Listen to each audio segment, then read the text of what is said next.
সবাইকে শুভ সন্ধ্যা।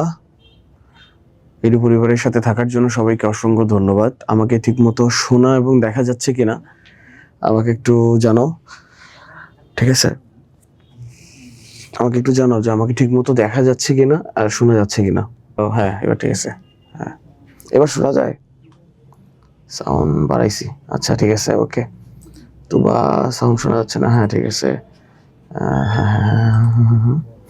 ওকে, এখন সাউন্ড শোনা যাচ্ছে আশা করি। ওকে, চলো আমরা শুরু করবো। হ্যাঁ, আমরা চ্যাপ্টার 9, তাই না? চ্যাপ্টার 9 কত নম্বর পেজ?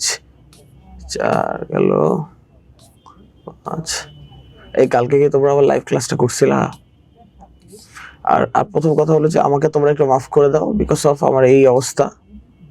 হ্যাঁ, তারপর আমি আজকে ক্লাস নিতে চাই নাই, আনফরচুনেটলি তাও নিতে হচ্ছে, বিকজ অফ যে তোমাদেরকে অনেক সকাল আগেই জানানো হয়েছে যে আজকে ক্লাসটা হবে। সো আমি চেষ্টা করবো যতটুকু, একদম না পারলেই না, হ্যাঁ ততটুকু ক্লাস নিয়ে আমি তারপরে বাকিটুকু আমরা নেক্সট শনিবার বা রবিবারে করবো না। এতটুকু আমাকে একটু তোমরা আই থিঙ্ক বুঝবা।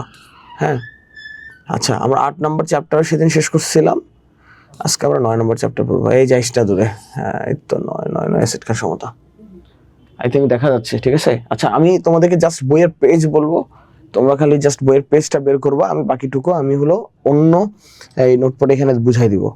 ওকে আচ্ছা, হাবিবা লিখছো স্যার কিছু হবে না, আপনি ক্লাস নেন, আপনার ক্লাস আমরা ক্লিয়ার করে নিব। ওকে জান্নাতুল জি স্যার, ওকে আহমিদা জি স্যার, শোনা যায়। ওকে দেখো, এই চ্যাপ্টারটা মূলত ইম্পর্টেন্ট এই কারণে যে এটা চ্যাপ্টার এর আগে কোনোবারই আমাদের শর্ট সিলেবাসে ছিল না। হ্যাঁ, কিন্তু তোমাদের বেলা আছে। সো অ্যাসিড ক্ষার এবং সমতা, অ্যাসিড বেস সমতা, এটা হলো তোমার ফার্স্ট অফ অল আমরা জানি যে আমরা যখন 7 নম্বর অধ্যায় 5 নম্বর অধ্যায়, ঠিক আছে, রাসায়নিক বিক্রিয়া রাসায়নিক বন্ধন চ্যাপ্টার যখন মোটামুটিভাবে প্রশমন বিক্রিয়ার কথা পড়ছি, তখন কিন্তু ক্লাস 8এও কিন্তু আমরা পড়ছিলাম যে প্রশমন বিক্রিয়া মানে হলো অ্যাসিড ক্ষার একে অপরের সাথে বিক্রিয়া করে লবণ ও পানি তৈরি করবে, ঠিক আছে? আচ্ছা, আমি যে জায়গাগুলো তোমাদেরকে বলবো যে দাগাবা এমসিকিউর জন্য এবং সিকিউর জন্য, যেহেতু আমাদের কোশ্চেনের প্যাটার্নটা হলো যে আমাদের এমসিকিউ থাকবে, সিকিউ থাকবে এবং শর্ট কোশ্চেন অ্যান্সার থাকবে।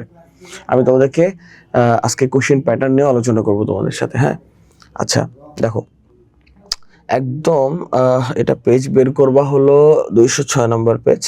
শুরুর দিকে আছে কি রসায়ন গবেষণাগারে, আই থিঙ্ক দেখা যাচ্ছে না, তোমরা বইটা একটু বের করো। হ্যাঁ, রসায়ন গবেষণাগারে আমরা নানা ধরনের যৌগ ব্যবহার করে থাকি, তাদের মধ্যে অ্যাসিড ক্ষার এবং লবণ হলো অন্যতম। রসায়নের শিক্ষার্থী হিসেবে তোমাদেরকে অ্যাসিড ক্ষারক এবং লবণ সম্পর্কে জানতে হবে। ল্যাবরেটরিতে আমরা পরীক্ষা নিরীক্ষা করার জন্য আমরা গাঢ় অ্যাসিড বা গাঢ় ক্ষারের পরিবর্তে আমরা লঘু অ্যাসিড বা লঘু ক্ষার বেশি ব্যবহার করে থাকি।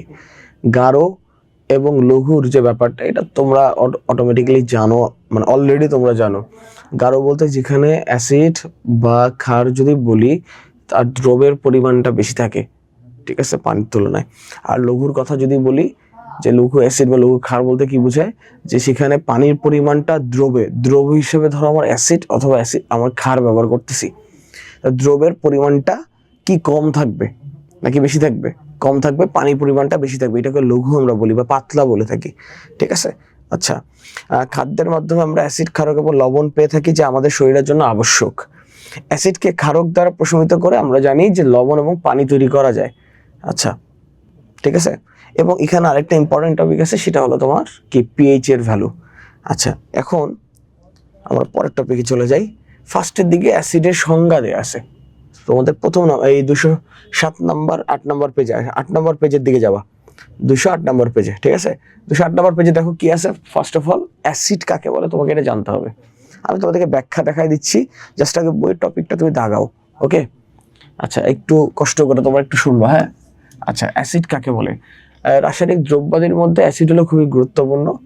অ্যাসিড এক ধরনের গুরুত্বপূর্ণ রাসায়নিক দ্রব্য, যা পানিতে দ্রবীভূত করলে অ্যাসিডের অণু বিয়োজিত হয়ে হাইড্রোজেন আয়ন দান করে। আচ্ছা, সংজ্ঞায় আমরা কি করব? কি বললাম যে আমরা সংজ্ঞায় কি করব? দেখো, ঘটনা হলো অ্যাসিডের সংজ্ঞা যদি এক কথায় বলার চেষ্টা করি, অ্যাসিড, হ্যাঁ অ্যাসিডের সংজ্ঞা হবে যারা জলীয় দ্রবণে মানে হলো অ্যাকুয়াস সলিউশনে তোমার হাইড্রোজেন আয়ন দান করে, ঠিক আছে। তার মানে বলতে পারি যে সকল যৌগ ঠিক আছে জলীয়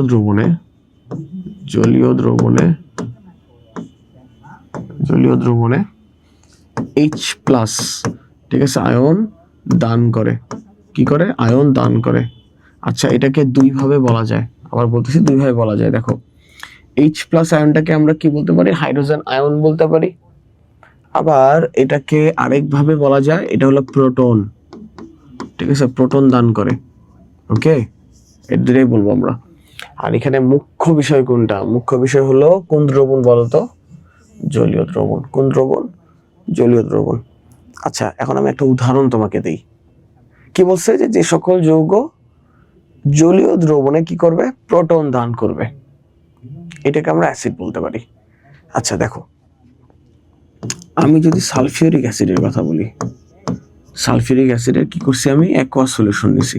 সলিউশন কয় প্রকার হয় এটা তো জানি আমরা, এটাও তোমাকে বুঝতে হবে, কিন্তু না বুঝলে সমস্যা। এগুলো বেসিক জিনিস, হ্যাঁ, অর্থাৎ তোমরা পড়ে ফেলছো, আমি জাস্ট তোমাদের কাছে ওভারভিউ বলে দিই।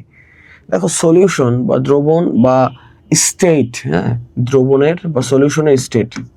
আমি সলিউশনের কথা যদি বলি, সলিউশনের স্টেট কয়টা হয়? দেখো, সলিউশন যে কোনো দ্রবণের স্টেট, এর স্টেট থাকে তোমার হলো চারটি। কয়টা বলো তো? চারটা থাকে। কি কি কি কি স্যার? এই যে দেখো, এক নাম্বার থাকে হলো তোমার সলিড আকারে থাকতে পারে, সলিউশনটা সলিড বা এটাকে আমরা কঠিন বলতে পারি।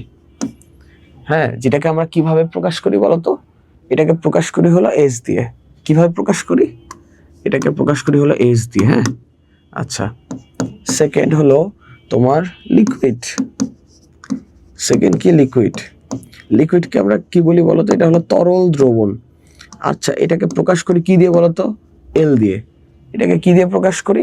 L দিয়ে প্রকাশ করি। থার্ড নাম্বার, আমরা বলতে পারি সলিউশনটা গ্যাসীয় হয়ে গেছে।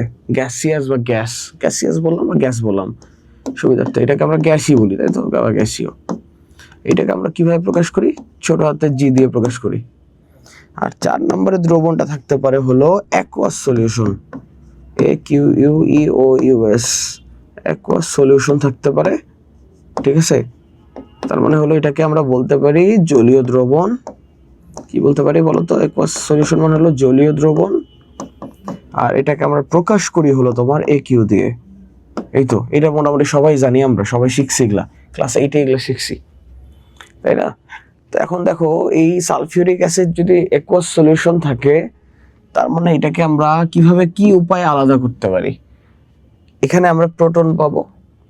কিভাবে পাবো? দেখো, এখানে হাইড্রোজেন কয়টা আছে দেখো, লক্ষ্য করো তো, ভালো করে বুঝো। এটা বুঝলেই এই চ্যাপ্টার বেসিক জিনিস হলো তোমার সমতাকরণ করা, ঠিক আছে। ভেঙে কি কি হবে দেখো, এখানে কি আছে? দুইটা H2 আছে। তাহলে এটা হলো জলীয় দ্রবণে কি করবে বলো তো? এই যে দেখো, 2H প্লাস, এই যে দুইটা কি করছে? প্রোটন দান করছে, ঠিক আছে। আর হলো এখানে সালফেট থাকবে, সালফেট 2-। এই যে তোমার প্রোটন পাইলাম বা হলো তোমার হাইড্রোজেন আয়ন পাইলাম, এইটাই মূলত হলো তোমার জলীয় দ্রবণে যেহেতু সে দিতে পারলো, এই জন্য এই যৌগটাকে আমরা বলতে পারি হলো এটা একটা অ্যাসিড। এই যৌগটা একটা অ্যাসিড, ঠিক আছে। আচ্ছা, এখন ঘটনা হলো, আমি আরো একটা উদাহরণ দিই, ধরো, ঠিক আছে, আমরা আর একটা উদাহরণ দেই। ধরো তুমি নাইট্রিক অ্যাসিডের কথা বললা, HNO3, এটাও তোমার কিসের সলিউশন? জলীয় দ্রবণ, অ্যাকুয়াস সলিউশন। আচ্ছা, এই অ্যাকুয়াস সলিউশনে নাইট্রিক অ্যাসিড কি করবে? হাইড্রোজেন আয়ন দান করবে, এই যে H প্লাস আয়ন দান করলো, আর এখানে তোমার নাইট্রেট আয়ন দান করলো, NO3, ঠিক আছে। এই যে দেখো, জলীয় দ্রবণে এই যে তোমার প্রোটন দান করতে পারতেছে, তো এই জন্য এই যৌগটাকে আমি কি বলতে পারতেছি? এটা হলো অ্যাসিড। ওকে, তার মানে সোজা কথা বলতে পারি, যারা জলীয় দ্রবণে তোমার কি করতে পারে? তোমার প্রোটন দান করতে পারে, ঠিক আছে। প্রোটন দান করতে পারে তাকে আমরা কি বলতে পারি, যে অ্যাসিড বলতে পারি। আচ্ছা, তোমাদের আরেকটা নিয়ে সমস্যা এখানে, সেটা দেখো মনে করে। ধরো একটা দুর্বল অ্যাসিড আছে CH3COOH। আচ্ছা, এটা খুবই দুর্বল একটা অ্যাসিড। এই অ্যাসিডটার নাম হলো তোমার, এখানে যেহেতু দুইটা কার্বন আছে, 11 নম্বর চ্যাপ্টার যেহেতু আমি তোমার এখনো ক্লাস নিব সামনে, আমাদের একটা ম্যারাথন নেওয়ার ইচ্ছা আছে 11 নম্বরের উপরে, আমি নিব সেটা, যেহেতু 11 নম্বর চ্যাপ্টার অনেক ইম্পর্টেন্ট, ওটা নিব। আচ্ছা দেখো, আর দশমে তোমরা তো ক্লাস 10-এ উঠলে তো তোমার 11 নম্বর চ্যাপ্টার পাবাই, ওটা অনেকদিন ধরে আমরা ক্লাস করতে পারবো। আচ্ছা, এখানে কার্বন আছে কয়টা দেখো তো, 2টা কার্বন আছে। কার্বন যদি 2টা থাকে, 2টা কার্বন থাকলে তার নাম আমরা করণ করি হলো তোমার ইথ দিয়ে। আর COOH হলো ওইক অ্যাসিড থাকার কারণে হলো তোমার এটা একটা অ্যাসিটেট মূলকের মতো থাকে। এখন COOH আছে আর এখানে 2টা কার্বন আছে, তো এই যৌগটার নাম হয়ে যায় হলো তোমার ইথানোইক অ্যাসিড। কোন অ্যাসিড? Ethanoic acid. এই যৌগের নাম কি? Ethanoic acid. Ethanoic acid. হ্যাঁ, আচ্ছা ঠিক আছে, বুঝলাম ভাইয়া। এখন ইথানোইক অ্যাসিডের আবার আরেকটা নাম আছে, নামটা কি বলতো? Acetic acid. কি acetic? Acetic acid. Acetic acid, ঠিক আছে জি। আচ্ছা, এখন আমি এটা বুঝবো কেমনে যে এটা অ্যাসিড? বললাম যে অ্যাকুয়াস সলিউশনে কি দান করবে? প্রোটন দান করবে। দেখো CH3COOH, এটা হলো অ্যাকুয়াস সলিউশন নিলাম, তাহলে আসলে কি হয়? 2টা জিনিসে কনভার্ট হয়। দেখো CH3, এটা আমি একটু অন্য কালার দিয়ে লিখি। আচ্ছা দেখো কি হয়, দেখো CH3COO- যেটাকে আমরা অ্যাসিটেট মূলক বলি। কোন মূলক বলি বলতো? অ্যাসিটেট মূলক বলি। আর পাই হলো এখানে তোমার H+ আয়ন, আর এখানে কি পাই বলতো? H+ আয়ন পাই। ঠিক আছে, এই H+ আয়ন পাওয়ার জন্য আমি এই যৌগটা, যদি আমরা জানি যে এই যৌগটা অ্যাসিড, তারপরে তো আমাকে তো এটা প্রমাণ করে দেখাইতে হবে যে এটা অ্যাসিড। তো যখন দেখতে পাই যে এটা জলীয় দ্রবণে অ্যাসিডেট মূলক দিচ্ছে আর এই যে প্রোটন দিচ্ছে, প্রোটন দান করতে পারতেছে, তখন এটাকে আমরা একদম চোখ বন্ধ করে বলতে পারি দিস ইজ অ্যান অ্যাসিড। ঠিক আছে জি ভাইয়া, বুঝছি। স্যার 8 এর সায়েন্স বুক ভালো করে খুলেও দেখি নাই, খুবই মাইট দেওয়া দরকার, সুন্দর করে তোমাকে মাইট দেওয়া দরকার, ভদ্রতার সহিত তোমাকে মাইট দেওয়া দরকার। কিন্তু আমি যে এসিটা বন্ধ করছি নিজের জন্যই বন্ধ করছি, ঠিক আছে, বাট এখন তো আমার গরম লাগতেছে, কি একটা অবস্থা বলো তো। তাহলে আমি এসিটা কমাই দিই, রাইট? 25 না বাড়াই দিই, 26 দিই, আরে 27 দিই, হ্যাঁ সাবাস। Okay, clear? I think clear. Okay ভাইয়া, ক্লিয়ার। তো লেটস স্টার্ট। দেখো আমি যেগুলো বলবো এগুলো একটু দাঁড়াবা। দেখো কি বলছে তোমাদের বইয়ে, রাসায়নিক দ্রব্য যা পানিতে দ্রবীভূত করলে অ্যাসিডের অণুটা বিয়োজিত হয়ে মানে ভেঙে গিয়ে হাইড্রোজেন আয়ন বা প্রোটন দান করে। এই যে আমি যেগুলো দিছি, এই যে হাইড্রোক্লোরিক অ্যাসিডের কথা বলছে, সালফিউরিক অ্যাসিডের কথা বলছে, কার্বনিক অ্যাসিড হলো এখানে বলছে, আর হলো অ্যাসিডিক অ্যাসিড মাত্র তোমাকে বললাম, এগুলো মৃদু অ্যাসিড। জলীয় দ্রবণে এগুলা এই যে এইভাবে তোমার হলো কি আলাদা হয়, তোমরা বই দেখলে বুঝতে পারবা। আচ্ছা, হাইড্রোক্লোরিক অ্যাসিড এবং সালফিউরিক অ্যাসিডের ক্ষেত্রে বিয়োজন বোঝাতে একটি মাত্র তীর চিহ্ন ব্যবহার করা হয়েছে। এর অর্থ হাইড্রোক্লোরিক অ্যাসিড এবং সালফিউরিক অ্যাসিড পানিতে সম্পূর্ণরূপে বিয়োজিত হয়ে যায়। আর সম্পূর্ণরূপে যে সকল অ্যাসিড বিয়োজিত হয়ে যায় তারা তীব্র অ্যাসিড, আর যারা আংশিক বিয়োজিত হয়ে যায় এদের তীর চিহ্ন 2টা দেওয়া থাকে, এদেরকে আমরা বলবো মৃদু অ্যাসিড। ঠিক আছে, তো এই কথাটাই তোমাদের ভালো করে বুঝতে হবে। এই যে হাইড্রোক্লোরিক অ্যাসিডে দাগাবা এবং সালফিউরিক অ্যাসিড পানিতে সম্পূর্ণরূপে মানে 100% বিয়োজিত হয়, তাই এই ধরনের অ্যাসিডকে আমরা কি বলবো? তীব্র অ্যাসিড। তাহলে এখানে তুমি আরেকটা সংজ্ঞা পাইলা, তীব্র অ্যাসিডের সংজ্ঞা হলো যে সকল অ্যাসিড জলীয় দ্রবণে 100% বিয়োজিত হয় তাদেরকে আমরা কি বলবো বলতো? তীব্র অ্যাসিড। তাহলে মৃদু অ্যাসিডের সংজ্ঞা আমি কি বলবো? যে সকল অ্যাসিড জলীয় দ্রবণে তোমার আংশিক বিয়োজিত হয় সে সকল অ্যাসিডকে আমি কি বলবো? যে মৃদু অ্যাসিড। ক্লিয়ার? তার মানে তোমার যদি এমসিকিউ কোশ্চেন করে নিচের কোনটা মৃদু অ্যাসিড, তুমি এখন দেখতেই পাচ্ছ মৃদু অ্যাসিড কোনটা। কার্বনিক অ্যাসিড পাচ্ছি, তোমার হলো অ্যাসিটিক অ্যাসিড পাচ্ছি। ওকে, আর শক্তিশালী অ্যাসিড বা তীব্র অ্যাসিড কাকে কাকে পাচ্ছি? হাইড্রোক্লোরিক অ্যাসিড, সালফিউরিক অ্যাসিড এবং তোমার হলো নাইট্রিক অ্যাসিড। এরা তীব্র শক্তিশালী অ্যাসিড, ঠিক আছে, এরা 100% বিয়োজিত হয়। আচ্ছা, উদাহরণ এখানে পড়ে ফেললাম। আচ্ছা, উপভোগী চিহ্ন এই জন্য দেওয়া হয়েছে, এরা আংশিক বিয়োজিত হয়, তাই এই ধরনের অ্যাসিডকে মৃদু অ্যাসিড বা দুর্বল অ্যাসিড বলে।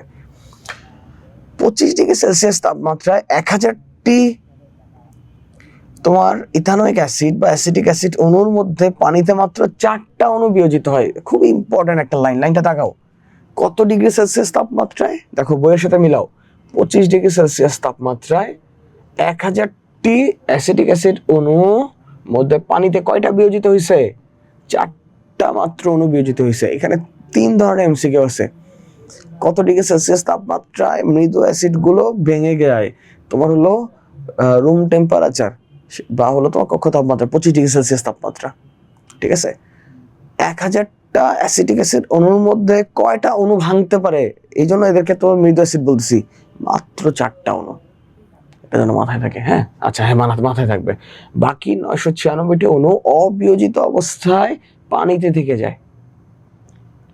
অ্যাসিড এবং পানির দ্রবণে অ্যাসিডের পরিমাণ যদি বেশি থাকে তবে তাকে আমরা গাঢ় অ্যাসিড বলে ফেলছি অলরেডি আমি। আবার অ্যাসিডের জলীয় দ্রবণে পানির পরিমাণ যদি অ্যাসিডের তুলনায় অনেক বেশি থাকে তখন সেটাকে আমরা কি বলি? লঘু অ্যাসিড বলি। ওকে, আচ্ছা গেল। অ্যাসিড কি স্বাদযুক্ত হবে? অ্যাসিড হলো টক স্বাদযুক্ত হবে। এটা দেখাবো একটু। হ্যাঁ, অ্যাসিড কি স্বাদযুক্ত হবে? টক স্বাদযুক্ত হবে। তোমরা নিশ্চয়ই তেঁতুল খাইছো? হ্যাঁ, তেঁতুল খাইছি। ওকে, এই তেঁতুলের মধ্যে কোন অ্যাসিড থাকে? ক্লাস 8-এ তোমরা পড়ছো, এগুলা খুব ইম্পর্টেন্ট ছিল। তেঁতুলের মধ্যে ছিল তোমার হলো টার্টারিক অ্যাসিড, রাইট? তারপর ধরো লেবুর মধ্যে হলো তোমার সাইট্রিক অ্যাসিড, ঠিক আছে?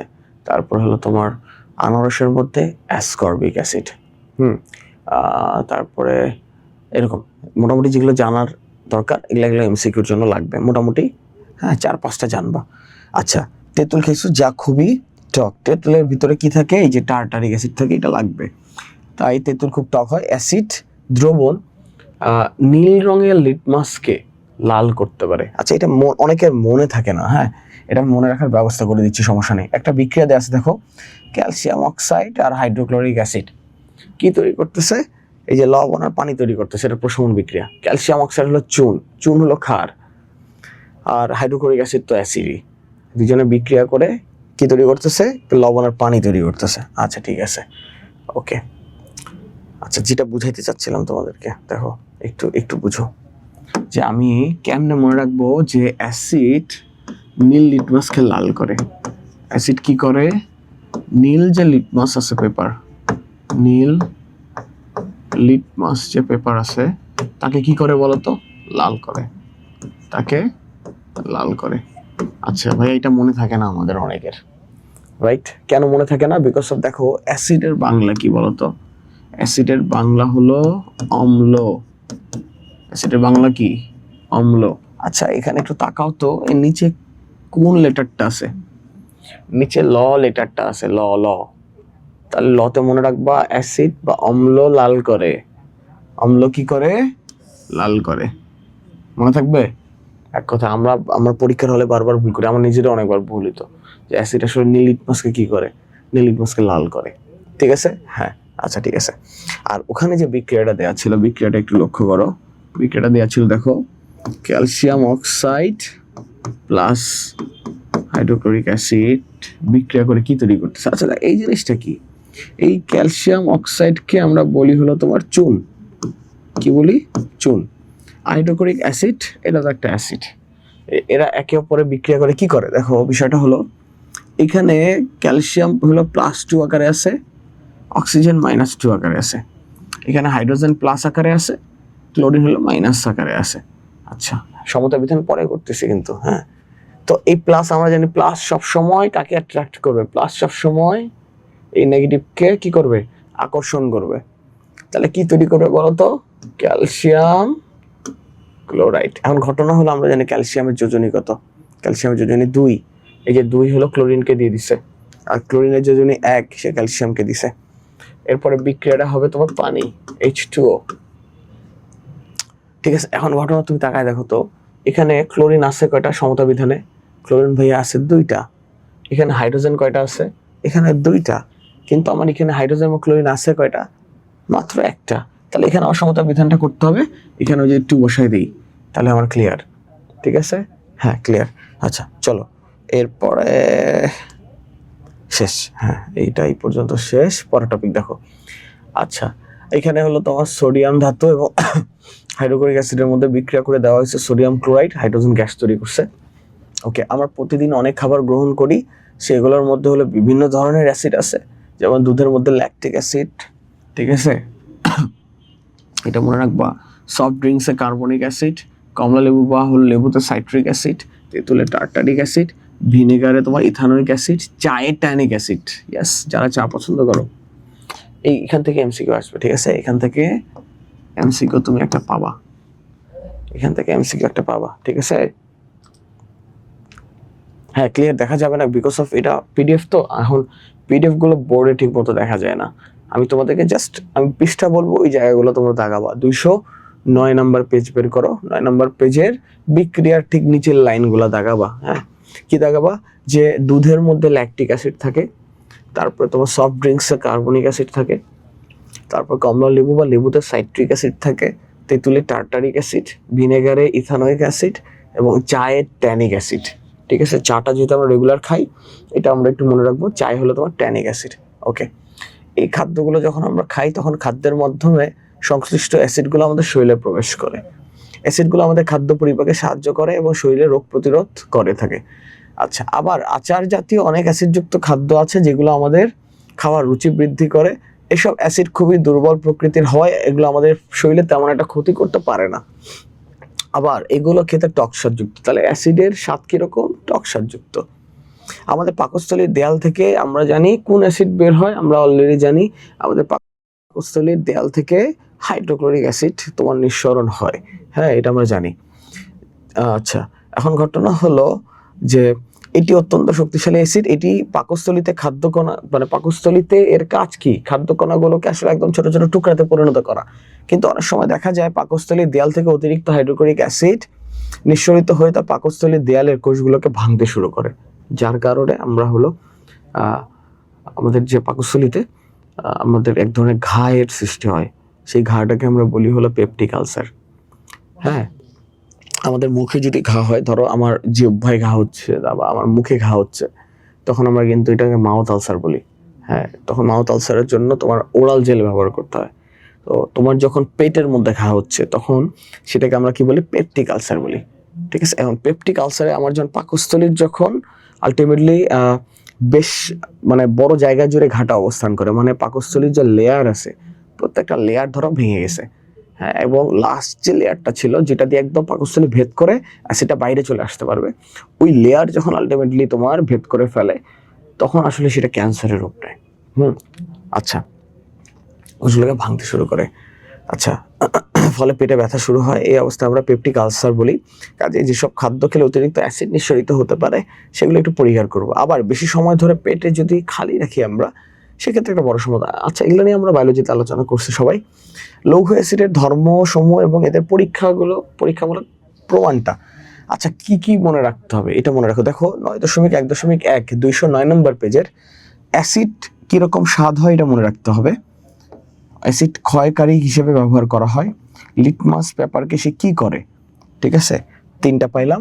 4 নম্বর আছে সক্রিয় ধাতুর সাথে অ্যাসিডের বিক্রিয়া কি তৈরি করতে পারে? ধাতব কার্বনেটের সাথে লৌহ অ্যাসিডের বিক্রিয়া কি তৈরি করতে পারে? পাইলাম 6টা। 6 নম্বরে আছে ধাতব কার্বনেটের সাথে লৌহ অ্যাসিডের বিক্রিয়া।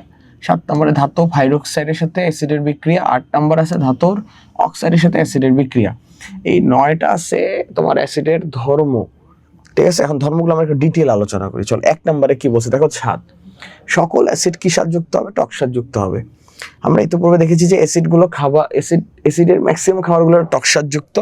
তবে ল্যাবরেটরিতে কোনো অ্যাসিডের স্বাদ তোমরা আবার পাকনামি করে মুখে নিয়ে টেস্ট করতে যাও না, যে আচ্ছা ঠিক আছে আমি হাইড্রোক্লোরিক অ্যাসিড দেখতেছি বা ধরো সালফিউরিক অ্যাসিড নিয়ে কাজ করতেছি ল্যাবে, একটু টেস্টটা একটু মুখে দিয়ে দেখি তো কেমন লাগে।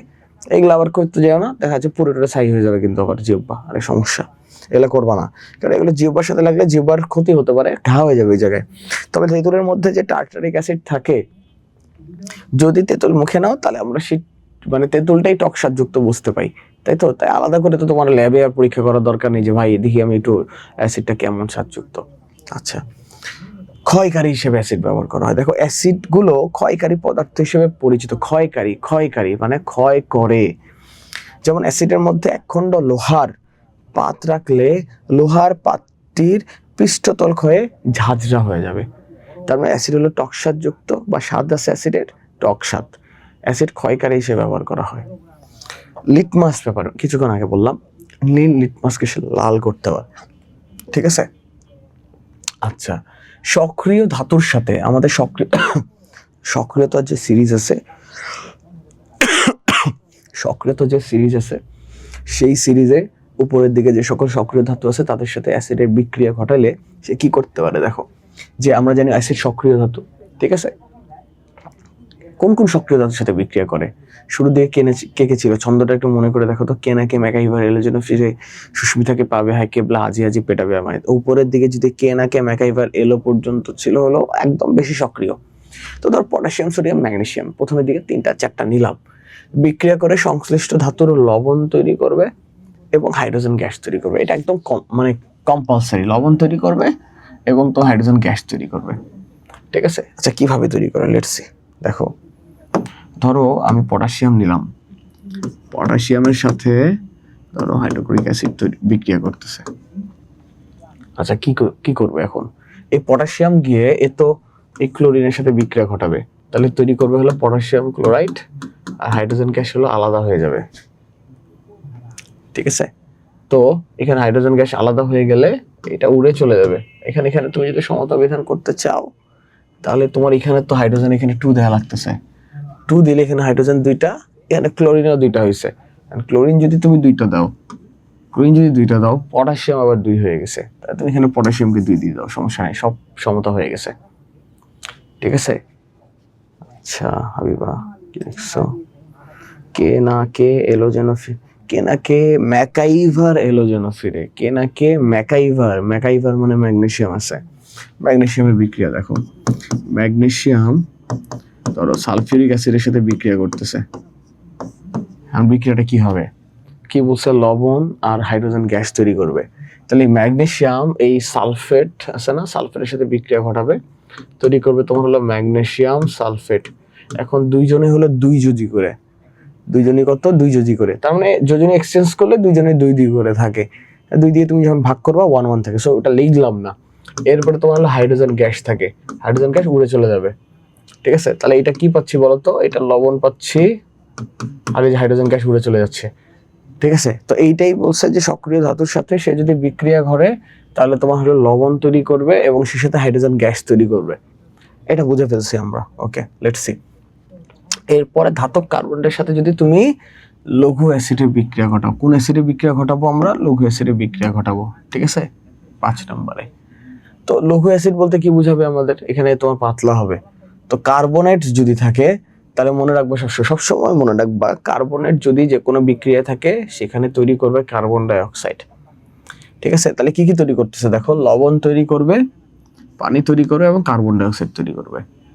লবণ তৈরি করবে তোমার হলো, তারপরে কার্বন ডাই অক্সাইড তৈরি করবে, পানি তৈরি করবে। আচ্ছা চলো আমি একটা তোমাদেরকে বিক্রিয়া করে দেখাই, ঠিক আছে, একটা হলো বিক্রিয়া করে দেখাই।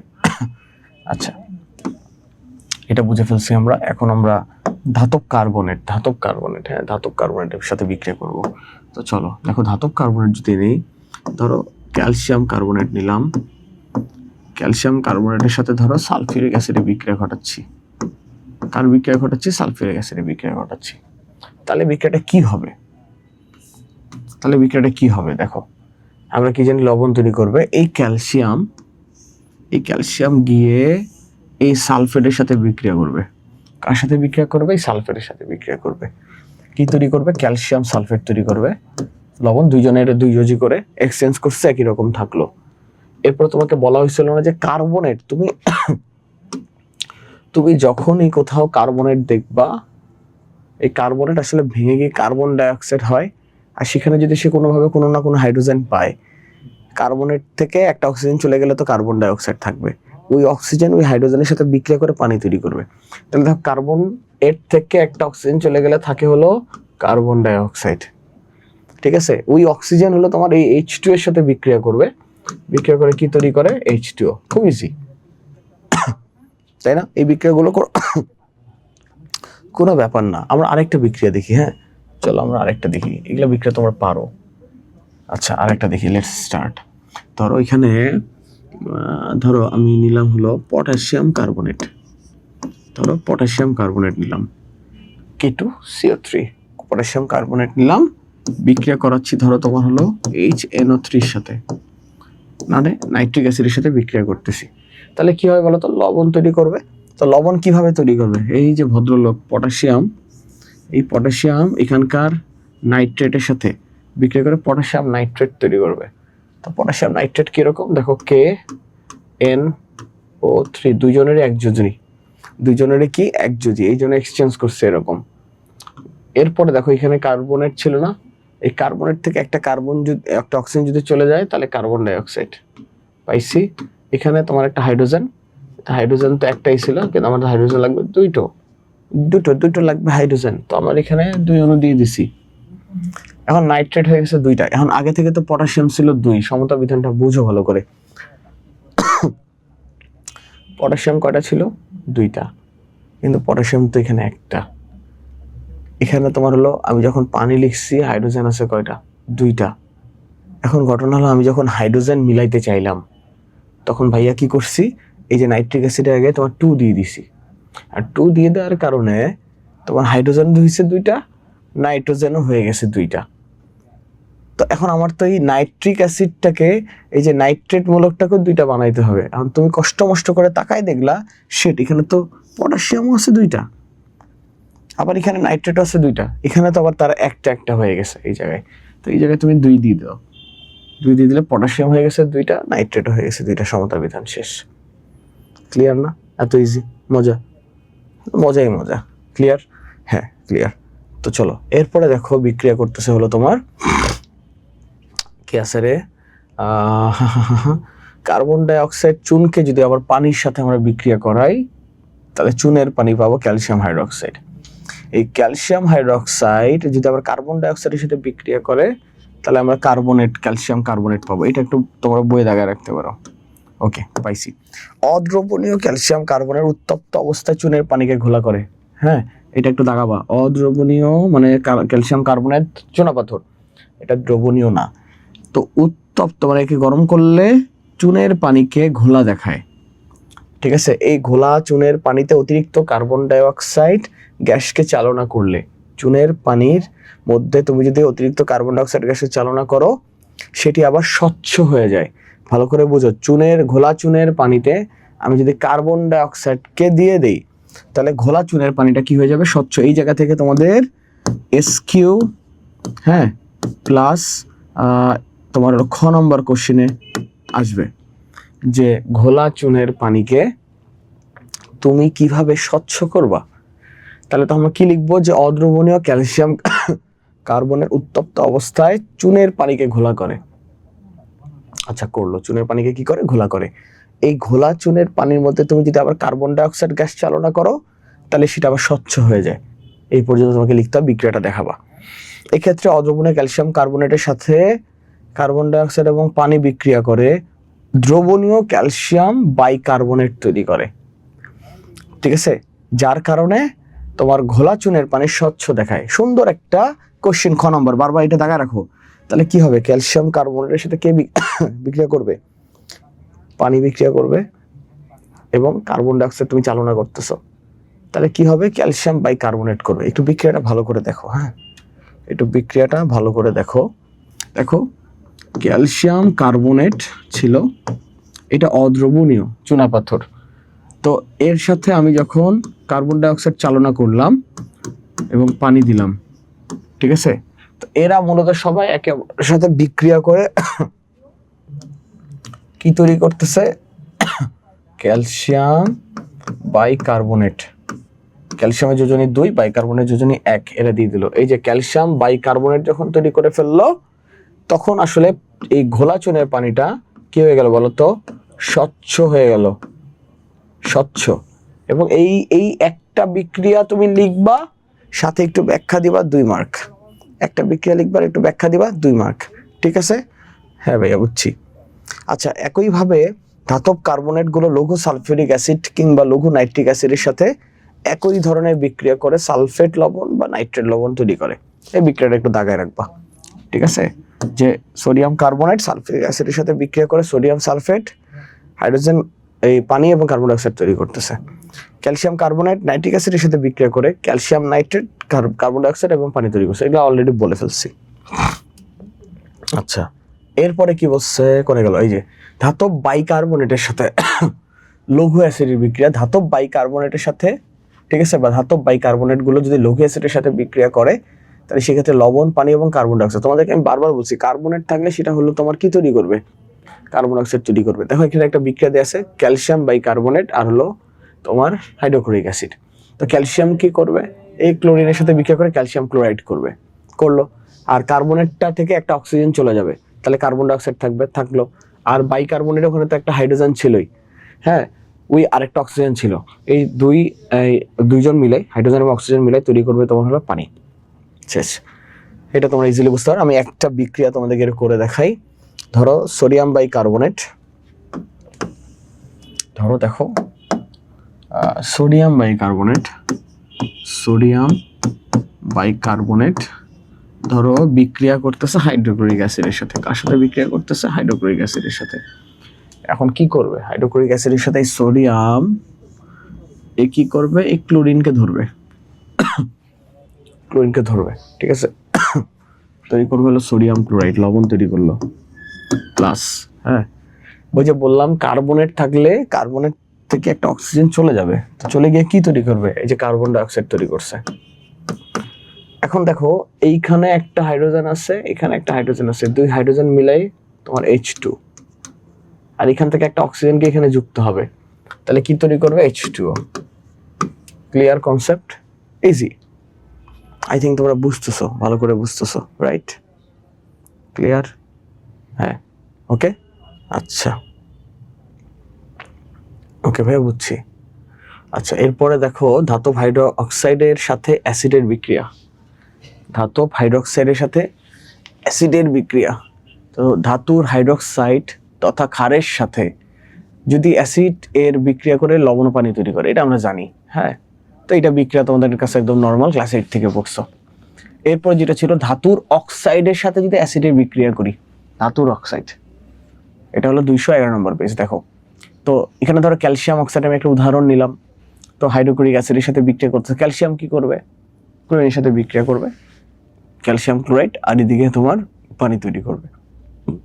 একটা আমি জাস্ট হলো উদাহরণ তোমাদেরকে দেখাই। Let's start. হ্যাঁ, ধরো এখানে কি বলছে, যে ধাতুর অক্সাইড, হ্যাঁ, ধাতুর অক্সাইড আছে। আচ্ছা, ধরো ধাতুর অক্সাইড, আমি ধাতুর অক্সাইড নিলাম। ধরো দেখো কপার অক্সাইড নিছি, এটা ধাতুর অক্সাইড, তোমাদের বইয়ে দিয়ে আছে। দেখো কপার অক্সাইড নিছি, নেওয়ার সাথে কি করছে, সালফিউরিক অ্যাসিডের সাথে বিক্রিয়া করতেছে। বিক্রিয়া করে কি করবে, ঠিক আছে? তো কপার কি করবে, এই যে সালফেট আছে না, কপার কি করবে, সালফেটের সাথে লবণ তৈরি করবে, তাহলে হলো তোমার কপার সালফেট গঠন করলো। এখন ঘটনা হলো এই জায়গায় কপারের যোজনী কত ছিল, এই জায়গায় কপারের যোজনী ছিল 2, এই জন্য এখানে হয়ে গেল কিউপ্রিক সালফেট। কিউপ্রিক সালফেটের যোজনী হলো এক্সচেঞ্জ করছে, কপারের যোজনী 2 এবং সালফেটের যোজনী 2, দুজন মিলায় যোজনী এক্সচেঞ্জ করে এক থেকে গেছে। আর কি করছে, এই যে এখানে তোমার হাইড্রোজেন ছিল না, হাইড্রোজেন এবং এই যে অক্সিজেন, এর একে অপরের সাথে বিক্রিয়া করে তৈরি করে ফেলছে তোমার হলো H2O। ইজি আছে, মজা আছে, এগুলো তোমরা বাসায় প্র্যাকটিস 2-1 করে করলে তোমার মজা বাবা করতে গেলে ইজি না। দেখো কত মজা, একবার তুমি ঠিক মতো বুঝতে পারলে বিক্রিয়াগুলো কোনো ব্যাপারই না, নিজেরাই বানায় করতে পারবা। ওকে, আচ্ছা দেখো এরপরে এই টপিক পর্যন্ত শেষ। এরপরে তোমার হলো অ্যাসিডের রাসায়নিক ধর্মে পানির ভূমিকা। দেখো এতক্ষণ যে আলোচনা করা হয়েছে 211 নম্বর পেজটা নিচের দিকে তাকাও, যে আলোচনা করা হয়েছে তার প্রতি ক্ষেত্রে আমরা লঘু অ্যাসিড দ্রবণ কথাটি উল্লেখ করেছি। লঘু অ্যাসিড দ্রবণ অর্থ পানির মধ্যে অ্যাসিড যোগ করে অ্যাসিডের দ্রবণ তৈরি করা হয়েছে। এই লাইনটা দাগাবা প্লিজ প্লিজ প্লিজ, এই লাইনটা দাগাও। লঘু অ্যাসিড বলতে কি বোঝায়, পানির মধ্যে অ্যাসিড যোগ করছে। ভালো করে বুঝো, এটা দরকার হলে লিখে রাখো। পানির মধ্যে পানিতে অ্যাসিড যোগ, পানিতে অ্যাসিড যোগ, তার মানে কি বলতো, লঘু, তাই তো, নট অ্যাসিডের মধ্যে পানি। কি বারবার বলতেছি, দেখো এটা এমসিকিউতে আসে এবং তোমার হলো তোমাদের শর্ট কোশ্চেনে আসবে। আমরা পানির মধ্যে কি করতেছি বলতো, অ্যাসিড যোগ করতেছি, অ্যাসিডের মধ্যে পানি না। আবার বলতেছি অ্যাসিডের মধ্যে পানি না, অ্যাসিডের মধ্যে পানি না, অ্যাসিডের মধ্যে পানি না, পানির মধ্যে অ্যাসিড দিচ্ছি। তো প্রশ্ন হলো অ্যাসিডের সাথে পানি যুক্ত থাকলে অ্যাসিডের ধর্মের কি কোনো পরিবর্তন থাকে কিনা, অ্যাসিডের মধ্যে যদি পানি যুক্ত থাকে। ধরা যাক তুমি কিছু দানাদার অক্সালিক অ্যাসিডের উপর শুষ্ক নীল লিটমাস পেপার স্পর্শ করিয়েছ, তুমি দেখবে লিটমাস পেপারের রং পরিবর্তন হয়নি। পরিবর্তন না হওয়ার কারণ অনার্দ্র অক্সালিক অ্যাসিডের দানাতে কোনো হাইড্রোজেনের আয়ন থাকে না। কারণ আমরা শুরুতেই বলছিলাম জলীয় দ্রবণে যারা হাইড্রোজেন আয়ন বা প্রোটন দান করতে পারে তাদেরকে আমরা হলো অ্যাসিড বলতে পারি। তো অনার্দ্র মানে এরা ভেজা না, শুষ্ক। তো অক্সালিক অ্যাসিডকে পানিতে দ্রবীভূত করলে এরা পানিতে বিয়োজিত হয়ে হাইড্রোজেন আয়ন প্রদান করবে, যা নীল লিটমাস পেপারকে লাল বর্ণে পরিণত করে। অর্থাৎ জলীয় দ্রবণে উপস্থিত হাইড্রোজেন আয়ন অম্ল ধর্ম প্রদর্শন করবে, কিন্তু অন্য সময় শুষ্ক অবস্থায় কিন্তু হাইড্রোজেন আয়ন প্রদর্শন করবে না। তো জলীয় দ্রবণে সাইট্রিক অ্যাসিড আংশিক বিয়োজিত হয়, ইথানিক অ্যাসিড, কার্বনিক অ্যাসিড ও জলীয় দ্রবণে আংশিক বিয়োজিত হয়। এই জন্য এদেরকে আমরা দুর্বল অ্যাসিড বলে থাকি। ঠিক আছে,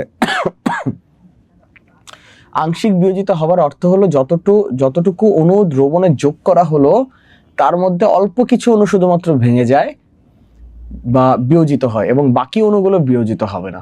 যেমন এখানে তোমাদের উদাহরণ দেওয়া আছে, দেখো সাইট্রিক অ্যাসিড এর দানা প্লাস পানি, সাইট্রিক অ্যাসিড পাইছি আমরা, এবং সাইট্রিক অ্যাসিড অ্যাকোয়াস সলিউশনে যদি প্রোটন দান করে তাহলে আমরা হলো প্রোটন পাচ্ছি আর সাইট্রেট আয়ন পাচ্ছি। আর জলীয় দ্রবণে হাইড্রোজেন ক্লোরাইড সম্পূর্ণরূপে আয়নিত হয় এবং হাইড্রোজেন আয়ন উৎপন্ন করে। দেখো হাইড্রোজেন ক্লোরাইড প্লাস পানি, ঠিক আছে, দেখো পানিতে আমরা হাইড্রোজেন ক্লোরাইড মানে অ্যাসিড যুক্ত করতেছি, তাহলে অ্যাকোয়াস সলিউশন পাইলাম হাইড্রোক্লোরিক অ্যাসিড। আর হাইড্রোক্লোরিক অ্যাসিডকে তুমি যখন আলাদা করতেছো জলীয় দ্রবণে, তাহলে প্রোটন পাচ্ছ আর ক্লোরিন পাচ্ছ, মানে ক্লোরাইড আয়ন পাচ্ছ। তো বিশুদ্ধ সালফিউরিক অ্যাসিড ও নাইট্রিক অ্যাসিড বর্ণহীন তরল পদার্থ, এতে যৌগ দুটি আণবিক অবস্থায় থাকে, আয়নিত নয় বলে, অর্থাৎ হাইড্রোজেন আয়ন উপস্থিত নয় বলে বিশুদ্ধ সালফিউরিক অ্যাসিড এবং নাইট্রিক অ্যাসিড, ঠিক আছে, অ্যাসিডের ধর্ম প্রদর্শন করবে না, তেমনি বিদ্যুৎ তো পরিবহন করবে না। এই অ্যাসিডগুলোকে শুধু পানিতে দ্রবীভূত করলে হাইড্রোজেন আয়ন উৎপন্ন করে, অ্যাসিডের ধর্ম প্রদর্শন করে এবং বিদ্যুৎ পরিবহন করে।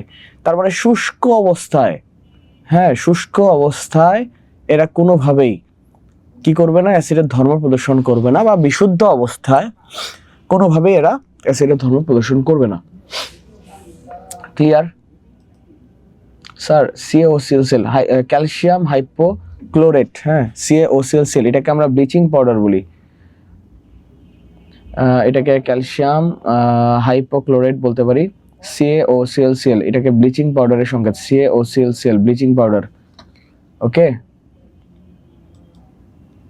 আচ্ছা, ক্লিয়ার। ওকে আতিফ, ওকে। দেখো যে সকল অ্যাসিড জলীয় দ্রবণে, একদম নিচের দিকে প্যারার দিকে যদি যাই, যে সকল অ্যাসিড জলীয় দ্রবণে আংশিক আয়নিত হয় তারা দুর্বল অ্যাসিড। শক্তিশালী অ্যাসিড হলো জলীয় দ্রবণে সম্পূর্ণ আয়নিত হয়ে যাবে, মানে সবগুলো আয়নই ভেঙে যাবে। অর্থাৎ দুর্বল অ্যাসিডের ক্ষেত্রে দ্রবণে হাইড্রোজেন আয়নের পরিমাণ কম থাকে, কিন্তু শক্তিশালী অ্যাসিডের দ্রবণে প্রোটন আয়নের পরিমাণ তুলনামূলকভাবে বেশি থাকে। ওকে, এরপর দেখো গাঢ় অ্যাসিড। গাঢ় অ্যাসিড বলতে আমরা কি বুঝবো? যে অ্যাসিডে পানির পরিমাণ তুলনামূলকভাবে কম থাকে সেই অ্যাসিডকে গাঢ় অ্যাসিড বলে। ল্যাবরেটরিতে বিভিন্ন সময় বিভিন্ন ধরনের গাঢ় অ্যাসিড ব্যবহৃত হয়, যেমন গাঢ় হাইড্রোক্লোরিক অ্যাসিড, তারপর গাঢ় সালফিউরিক অ্যাসিড, গাঢ় নাইট্রিক অ্যাসিড ইত্যাদি। এই অ্যাসিডগুলো হলো হাতে, মুখে, চোখে বা শরীরে পড়লে ক্ষতের সৃষ্টি হয়। এই জন্য হাতে হ্যান্ড গ্লোভস, চোখে গগলস, মুখে মাস্ক, শরীরে অ্যাপ্রন পরে ঢুকতে হবে। এগুলো সতর্কতা, এগুলাকে বলা হয় তোমার ল্যাব সেফটি ইস্যু। আচ্ছা, এরপর গাঢ় হাইড্রোক্লোরিক অ্যাসিডের এখানে ধর্ম কি বলছে দেখো, এগুলা কিন্তু খ নাম্বার, দেখো বারবার বলতেছি এই জিনিসগুলো খ নাম্বার এর জন্য দায়ী বলতে এগুলা ভালো করে পড়বা খ নম্বরের জন্য। অ্যাসিডের পার্টটাই ভালো করে পড়তে হয়। গাঢ় হাইড্রোক্লোরিক অ্যাসিড, দেখো হাইড্রোজেন ক্লোরাইড গ্যাস পানিতে দ্রবীভূত হয়ে যে দ্রবণ উৎপন্ন করে তাকে হাইড্রোক্লোরিক অ্যাসিড বলি। সুন্দর একটা লাইন বলছে, দেখো ভালো করে। আমরা ততক্ষণ পর্যন্ত তাকে অ্যাসিড বলতেছি না যতক্ষণ পর্যন্ত সে কিন্তু পানিতে দ্রবীভূত হচ্ছে না। তার আগে কিন্তু আমরা হাইড্রোজেন ক্লোরাইড বলতেছি, এটা মনোযোগ দিয়ে রাখবো। হাইড্রোজেন ক্লোরাইড গ্যাস যখন পানিতে দ্রবীভূত হয় তখন আসলে তোমার হাইড্রোক্লোরিক অ্যাসিড ফর্ম করে। তুলনামূলকভাবে কম পরিমাণ পানিতে অধিক পরিমাণ হাইড্রোজেন ক্লোরাইড গ্যাস দ্রবীভূত করে গাঢ় হাইড্রোক্লোরিক অ্যাসিড তৈরি করা হয় কম পরিমাণ পানিতে। গাঢ় হাইড্রোক্লোরিক দ্রবণ বা হাইড্রোক্লোরিক অ্যাসিড দ্রবণ যে বোতলে রাখা হয় সেই বোতলের মুখ খুললেই হালকা কুয়াশার মতো সৃষ্টি হয় এবং তীব্র ঝাঁঝালো গন্ধযুক্ত। এই জন্য গাঢ় হাইড্রোক্লোরিক অ্যাসিডের মুখ খোলার আগে নাকে মুখে মাস্ক পরতে হবে, চোখে নিরাপদ চশমা পরতে হবে। আচ্ছা, গাঢ় নাইট্রিক অ্যাসিডের কথা দেখো। নাইট্রিক বা নাইট্রোজেন ডাইঅক্সাইড যখন গ্যাস ছিল, একে যদি আমরা পানির সাথে বিক্রিয়া করাই নাইট্রিক অ্যাসিড তৈরি করে। কম পরিমাণ পানিতে অধিক পরিমাণ নাইট্রোজেন ডাইঅক্সাইড আমরা কি করব, দ্রবীভূত করে গাঢ় নাইট্রিক অ্যাসিড তৈরি করতেছি। Clear I think? ওকে। তারপরে তোমার নাইট্রিক অক্সাইড তৈরি করতেছে এবং নাইট্রিক অ্যাসিড তৈরি করতেছে। আচ্ছা, গাঢ় নাইট্রিক অ্যাসিডের বোতলের মুখ খুললে হালকা কুয়াশার মতো গ্যাস বের হয় এবং তীব্র ঝাঁঝালো গন্ধ পাওয়া যায়। নাইট্রিক অ্যাসিড যে কাচের বোতলে রাখা হয় সেই বোতলের বর্ণ বাদামি হয়। এটা খ নম্বরের কোশ্চেনের জন্য অনেক ইম্পর্টেন্ট। একদম স্টার চিহ্ন দাও এই লাইনটা, এই যে এই প্যারাটা, গাঢ় নাইট্রিক অ্যাসিডের প্যারাটা, ঠিক আছে, স্টার চিহ্ন দিবা 3টা, এটা আসার চান্স অনেক বেশি। কি বলছে, কোন বোতলে রাখলে বোতলের বর্ণ কিরকম রাখতে হয়, বাদামি রাখতে হয়। নাইট্রিক অ্যাসিড যে কাচের বোতলে রাখা হয় সেই কাচের বোতলের মধ্যে যদি আলো প্রবেশ করে তবে বোতলের মধ্যে নাইট্রিক অ্যাসিড আলোর উপস্থিতিতে ভেঙে যায়।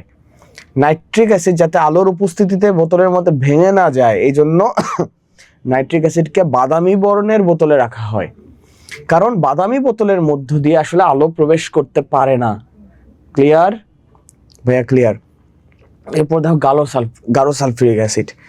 সালফার ট্রাইঅক্সাইড যখন পানির সাথে বিক্রিয়া করে তখন সালফিউরিক অ্যাসিড পাই আমরা। এটা আমি এর আগেও তোমাদেরকে ক্লাসে দেখাইছি অ্যাসিড বৃষ্টির সময়। যদি কম পরিমাণ পানিতে অধিক পরিমাণ সালফার ট্রাইঅক্সাইড গ্যাস দ্রবীভূত করা হয় তাহলে গাঢ় সালফিউরিক অ্যাসিড পাচ্ছি। শেষ আমাদের। তাহলে হলো নাইট্রিক অ্যাসিডটা খুব ভালো করে পড়তে হবে। হ্যাঁ, এখান থেকে একটা খ নম্বর কোশ্চেন অথবা SQ শর্ট কোশ্চেন আসবে। এরপরে দেখো আমরা কি পাচ্ছি, ক্ষারক এবং ক্ষার পাচ্ছি। ক্ষারক কাকে বলে? সাধারণত ধাতু বা ধাতুর মতো ক্রিয়াশীল যৌগমূলকের অক্সাইড এবং হাইড্রোক্সাইড যা অ্যাসিডের সাথে বিক্রিয়া করে লবণ ও পানি তৈরি করে তাকে আমরা ক্ষারক বলে থাকি। ক্ষারকের সংজ্ঞা মনে রাখবা, ধাতু বা ধাতুর মতো ক্রিয়াশীল যৌগমূলকের অক্সাইড, ক্রিয়াশীল যৌগমূলকের অক্সাইড এবং হাইড্রোক্সাইড যা অ্যাসিডের সাথে বিক্রিয়া করে কি তৈরি করবে, লবণ ও পানি তৈরি করবে, তাকে আমরা ক্ষারক বলবো। এখানে অনেকগুলো বিক্রিয়া দেওয়া আছে দেখো, calcium hydroxide hydrochloric acid, calcium chloride পানি তৈরি করবে, পটাশিয়াম হাইড্রোক্সাইড, তারপর সালফিউরিক অ্যাসিড, পটাশিয়াম সালফেট পানি তৈরি করবে, এইভাবে। ঠিক আছে, ক্যালসিয়াম অক্সাইড পটাশিয়াম হাইড্রোক্সাইড ছাড়াও ক্ষারকের উদাহরণ হিসেবে আছে আমরা sodium oxide, copper oxide, ferrous oxide, তারপর সোডিয়াম হাইড্রোক্সাইড, ক্যালসিয়াম হাইড্রোক্সাইড, এর উদাহরণগুলো দেখবে। অ্যামোনিয়াম হাইড্রোক্সাইড, তোমার হলো ফেরাস হাইড্রোক্সাইড, তারপর অ্যামোনিয়াম আয়ন, ফসফোনিয়াম আয়ন, এইগুলো হলো ধাতুর মতো ক্রিয়াশীল যৌগমূলক বা মূলক। কেননা ধাতুর বা ধাতব আয়ন যেমন সোডিয়াম প্লাস, পটাশিয়াম প্লাস ইত্যাদি অধাতব আয়ন ক্লোরাইড, সালফেট এদের সাথে যুক্ত হয়ে আয়নিক যৌগ তৈরি করে। তেমনি তোমার হলো অ্যামোনিয়াম, ফসফোনিয়াম আয়ন ক্লোরাইড এবং সালফেটের সাথে যুক্ত হয়ে তোমার আয়নিক যৌগ তৈরি করতেছে ammonium chloride, ammonium sulphate, phosphonium chloride, phosphonium sulphate ইত্যাদি। তার মানে এই যে এখন বোল্ড অক্ষরে যেটা দেওয়া আছে এটা আমরা জানি অ্যাসিডের সাথে ক্ষারের বিক্রিয়ায় লবণ ও পানি উৎপন্ন হওয়ার বিক্রিয়াটাকে আমরা অ্যাসিড ক্ষারক বিক্রিয়া বলতে পারি অথবা প্রশমন বিক্রিয়া বলতে পারি। এরপরে ক্ষারের সংজ্ঞাটা দেখো, ধাতু বা ধাতুর মতো ক্রিয়াশীল যৌগমূলকের হাইড্রোক্সাইড যৌগ, দেখো ওখানে ছিল অক্সাইড বা হাইড্রোক্সাইড, এখানে শুধুমাত্র হাইড্রোক্সাইড যৌগ যা পানিতে দ্রবণীয়, তাদেরকে আমরা ক্ষার বলবো। তাহলে ক্ষারের সংজ্ঞা পেয়ে গেছি ক নম্বর কোশ্চেনের জন্য। কোন যৌগের ক্ষার হবার জন্য দুটো শর্ত রয়েছে, যৌগটিতে হাইড্রোক্সাইড যৌগমূলক থাকতে হবে এবং ওই যৌগ হলো পানিতে দ্রবীভূত হতে হবে। তাহলে ক্ষার, অ্যাসিড যেমন জলীয় অবস্থায় প্রোটন দান করতে পারে এবং যে সকল যৌগ জলীয় দ্রবণে তোমার অক্সাইড অথবা হাইড্রোক্সাইড আয়ন দিতে পারে এদেরকে আমরা বলতে পারি ক্ষার বা ক্ষারক। তো ক্ষারকের সংজ্ঞায় পাইছিলাম আমরা, দেখো অক্সাইড থাকবে এবং কি থাকবে বলতো, হাইড্রোক্সাইড, দুইটাই থাকবে। আর ক্ষারের মধ্যে শুধুমাত্র হাইড্রোক্সাইড থাকবে এবং এরা হলো কি পানিতে দ্রবণীয় হতে হবে। তার মানে আমরা বলতে পারি সোডিয়াম হাইড্রোক্সাইড, ফেরাস হাইড্রোক্সাইড, ঠিক আছে, এরা সবাই হলো ক্ষারক। আচ্ছা, তো কারণ এটিতে হলো হাইড্রক্সিল গ্রুপ আছে, কিন্তু এটি পানিতে যদি কোনো কারণে দ্রবণীয় না হয়, যেহেতু কারা কারা দ্রবণীয় না, সোডিয়াম হাইড্রোক্সাইড দ্রবণীয় না, ফেরাস হাইড্রোক্সাইড দ্রবণীয় না, এই জন্য এদেরকে আমরা কি বলতে পারতেছি না, ক্ষার বলতে পারতেছি না, এরা শুধুমাত্র ক্ষারক। তাই ক্যালসিয়াম ক্ষারক, অক্সাইড ক্ষারক, ক্ষার নয়, ঠিক আছে, ক্যালসিয়াম অক্সাইড ক্ষারক, ক্ষার নয়। কারণ কি, ক্যালসিয়াম অক্সাইড তোমার হলো হাইড্রোক্সাইড মূলক নাই। অর্থাৎ তোমরা বুঝতে পারতেছো যে ক্ষারের সংজ্ঞা পড়বো আমরা, হাইড্রোক্সাইড মূলকধারী পানিতে দ্রবণীয়, এই যে স্পেশাল লাইনটা বা স্পেশাল ওয়ার্ডটা হলো পানিতে দ্রবণীয়। এই পানিতে দ্রবণীয় ক্ষারকগুলোই হলো ক্ষার। তাই বলা যায় সব ক্ষারকই ক্ষার। হ্যাঁ, সব ক্ষারকই কি ক্ষার হবে? না, হবে না। কারণ কি, সব ক্ষারক তো পানিতে দ্রবণীয় না, এই কারণে সব ক্ষারই ক্ষারক, কিন্তু সকল ক্ষারক ক্ষার নয়। এটা একটা ব্যাখ্যা আসে কোশ্চেনে, ঠিক আছে, গ নম্বরে আসে। ওকে, এবং তোমাদের এবার শর্ট কোশ্চেনে এসকিউতে থাকতে পারে, ওকে, অ্যানুয়াল এক্সামে। আচ্ছা, তো বাসাবাড়িতে ক্ষার জাতীয় অনেক পদার্থ ব্যবহার করা হয়, যেমন টয়লেট পরিষ্কার করার জন্য যে টয়লেট ক্লিনার ব্যবহার করা হয় তার মধ্যে সোডিয়াম হাইড্রোক্সাইড ক্ষার থাকে। কাঁচ পরিষ্কার করার জন্য যে গ্লাস ক্লিনার ব্যবহার করা হয় সেখানে অ্যামোনিয়াম হাইড্রোক্সাইডের ক্ষার থাকে। এখন লঘু ক্ষারের ধর্মসমূহ, লঘু মানে বুঝতেছি এখানে পানির পরিমাণ বেশি থাকবে। তো বেশি পানির মধ্যে কম পরিমাণ ক্ষার যোগ করে যে দ্রবণ তৈরি করা হয় সেই দ্রবণকে আমরা লঘু ক্ষার বলি। Clear concept. লিটমাস পেপার আমরা জানি ক্ষার লাল লিটমাসকে নীল করতে পারে।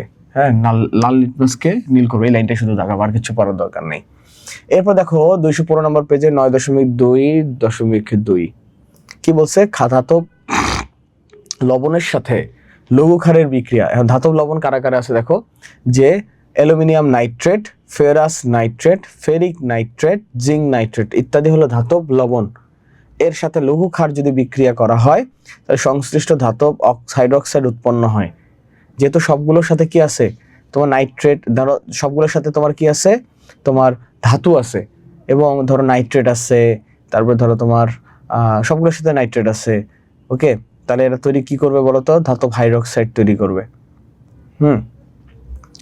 আচ্ছা, এখানে শুধু ধাতব নাইট্রেট লবণ ব্যবহার করা হয়েছে, এই জন্য তোমার ধাতব ক্লোরাইড গঠন করতে পারে, তারপর তোমার ধাতব সালফেট গঠন করতে পারে, তারপর ধরো ধাতব কার্বনেট তৈরি করতে পারে। হ্যাঁ, মানে যে যার সাথে যেটা বিক্রিয়া করে, যেমন ধরো অ্যালুমিনিয়াম নাইট্রেটের সাথে যদি লঘু সোডিয়াম হাইড্রোক্সাইড বিক্রিয়া করে, তাহলে বিক্রিয়া কি হবে, সোডিয়াম নাইট্রেট এর সাথে বিক্রিয়া করে সোডিয়াম নাইট্রেট তৈরি করবে। আবার অ্যালুমিনিয়াম ওই হলো তোমার সোডিয়াম হাইড্রোক্সাইডের ওই হাইড্রোক্সাইডের সাথে বিক্রিয়া করে অ্যালুমিনিয়াম হাইড্রোক্সাইড তৈরি করবে, যেটা অদক্ষেপ হিসেবে নিচে জমা হবে। বিক্রিয়া ক্লিয়ার? ক্লিয়ার। ফেরাস নাইট্রেটের সাথে আমরা যদি সোডিয়াম হাইড্রোক্সাইডের বিক্রিয়া করাই, তাহলে হলো তোমার সোডিয়াম নাইট্রেটের সাথে বিক্রিয়া করবে, সোডিয়াম নাইট্রেট তৈরি করবে। আর মানে হলো আয়রন হাইড্রোক্সাইডের সাথে বিক্রিয়া করে ফেরাস হাইড্রোক্সাইড তৈরি করবে, যেটা অদক্ষেপ হিসেবে জমা হবে। ইজি, হ্যাঁ, বাসায় একবার দেখলে তোমরা পারবা। এরপর ধরো ফেরিক নাইট্রেট আছে, সোডিয়াম যদি হাইড্রোক্সাইড বিক্রিয়া করে তাহলে কি হবে, সোডিয়াম কি করবে, নাইট্রেটের সাথে বিক্রিয়া করবে, তোমার সোডিয়াম নাইট্রেট তৈরি করবে, আর ফেরিক হাইড্রোক্সাইড তৈরি হবে, ফেরিক হাইড্রোক্সাইড, এই যে, ঠিক আছে, এর অদক্ষেপ পড়বে। গেল তোমার হলো কিউপ্রিক নাইট্রেট আছে, তো কিউপ্রিক নাইট্রেটের সাথে যদি সোডিয়াম হাইড্রোক্সাইডের বিক্রিয়া করাই, তো সোডিয়াম কি করবে, এই নাইট্রেটের সাথে যুক্ত হবে, তাহলে তোমার সোডিয়াম নাইট্রেট এবং তোমার কিউপ্রিক হাইড্রোক্সাইড এর অদক্ষেপ তৈরি করবে।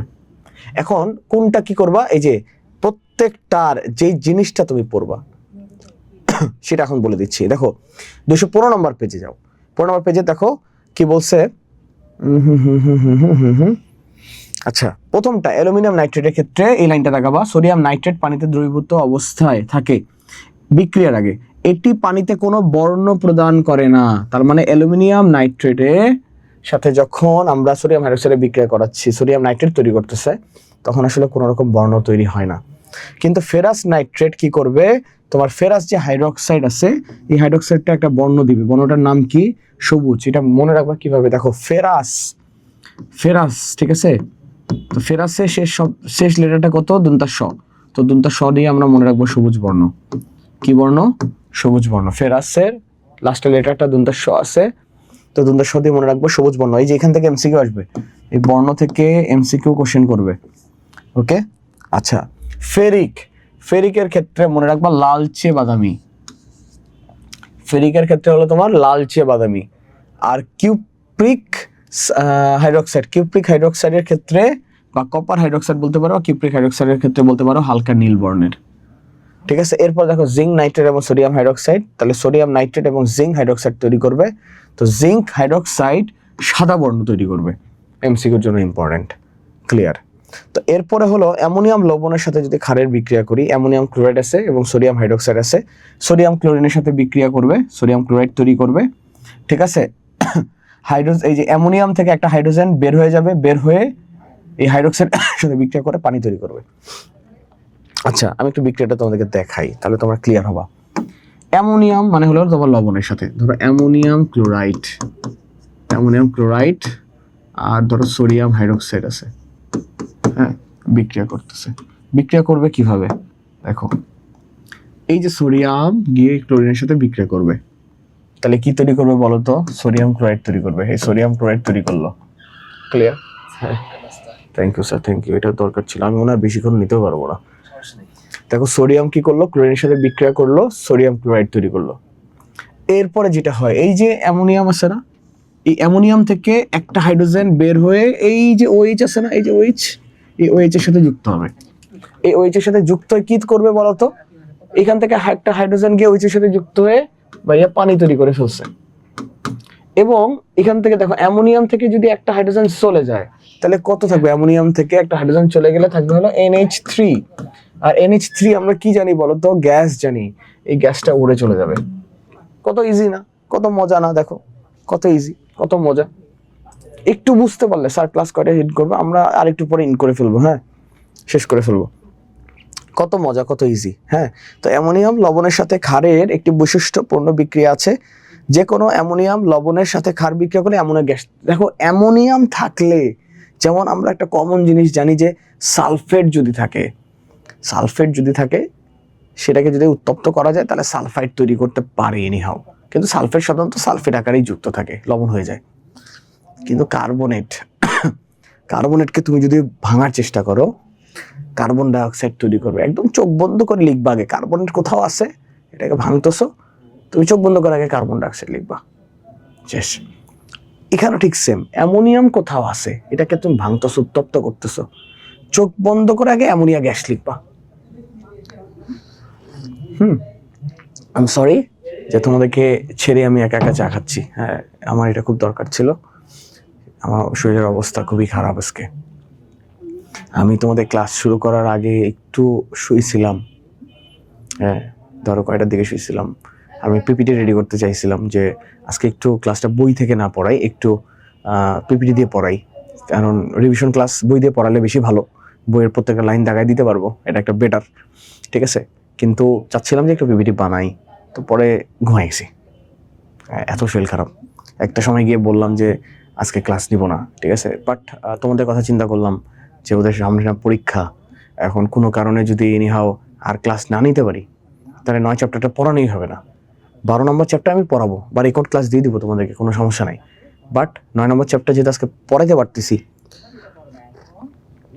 সেহেতু পড়াই ফেলি।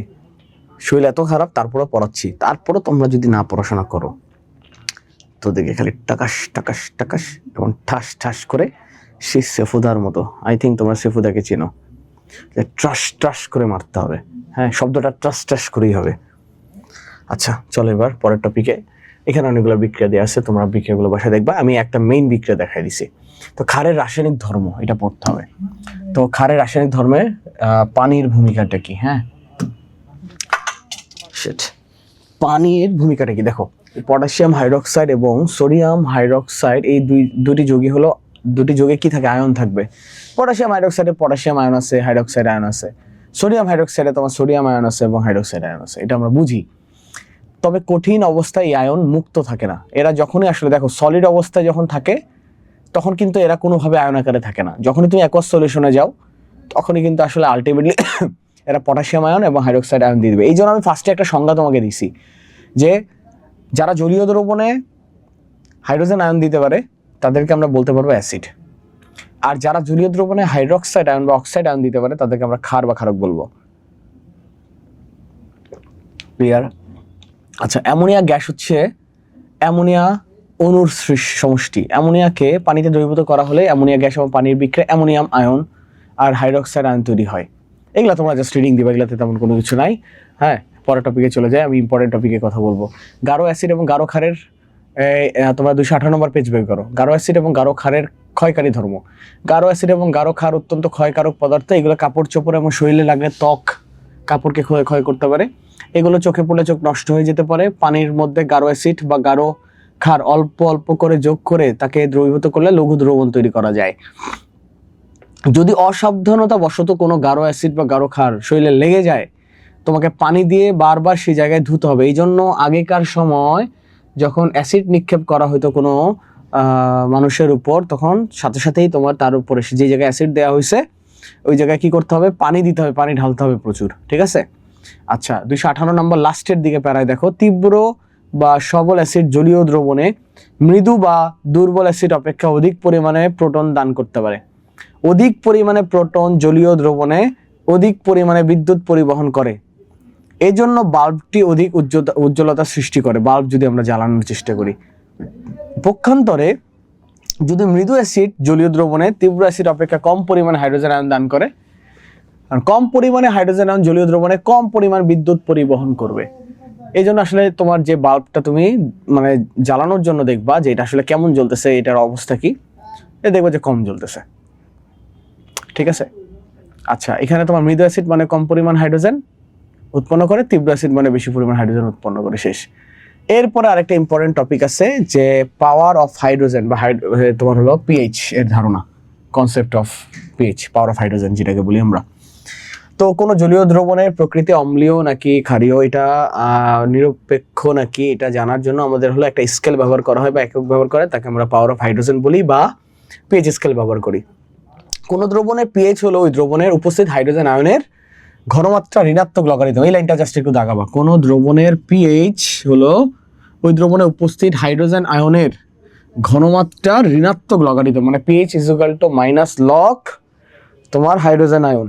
PH is equal to minus log hydrogen ion ঘনমাত্রা। ঘনমাত্রাকে মনে রাখবা,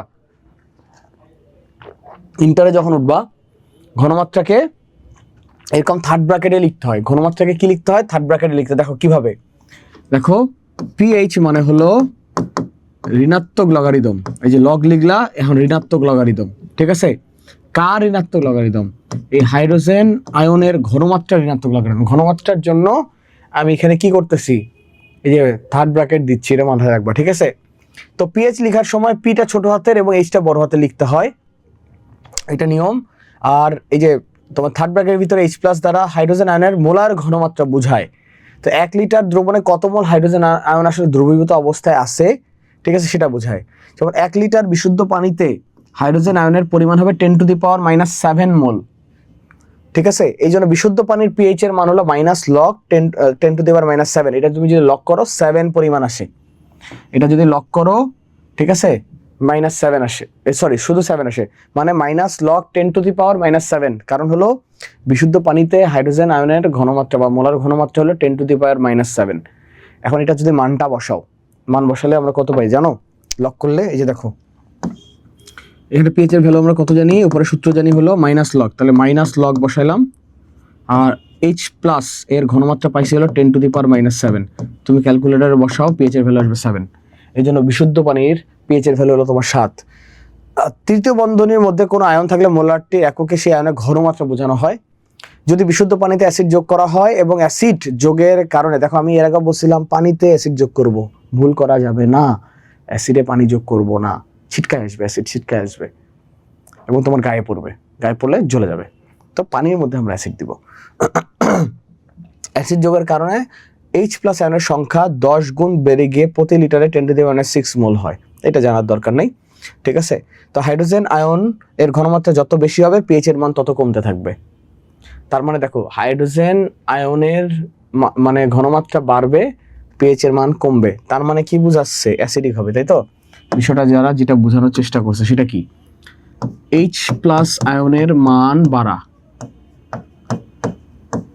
মান বাড়া মানে হলো পিএইচ এর ভ্যালু কমা, পিএইচ এর ভ্যালু কমবে। তো পিএইচ এর ভ্যালু কমবে মানে কি, এটা কি হবে বলো তো? এটা অ্যাসিডিক হবে, তাই তো। আর হাইড্রোজেন আয়নের মান যদি কমতে থাকে, তাই তো, নাকি ভুল লিখলাম রে আমি ঘুমের তালে তালে? না ঠিক আছে, ঠিক আছে। এখন H প্লাস এর মান যদি কমে, ঠিক আছে, তার মানে পিএইচ এর ভ্যালুটা বাড়বে। পিএইচ এর ভ্যালু কি হবে? ভ্যালু বাড়বে।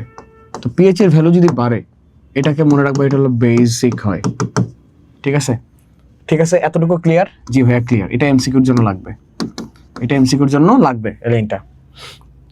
ওকে, এখন ঘটনা হলো, একটা স্কেল আছে, পিএইচ এর একটা স্কেল আছে, যদি 7 বেশি হয়, পিএইচ ইজ 7 গ্রেটার দেন হয়, ঠিক আছে,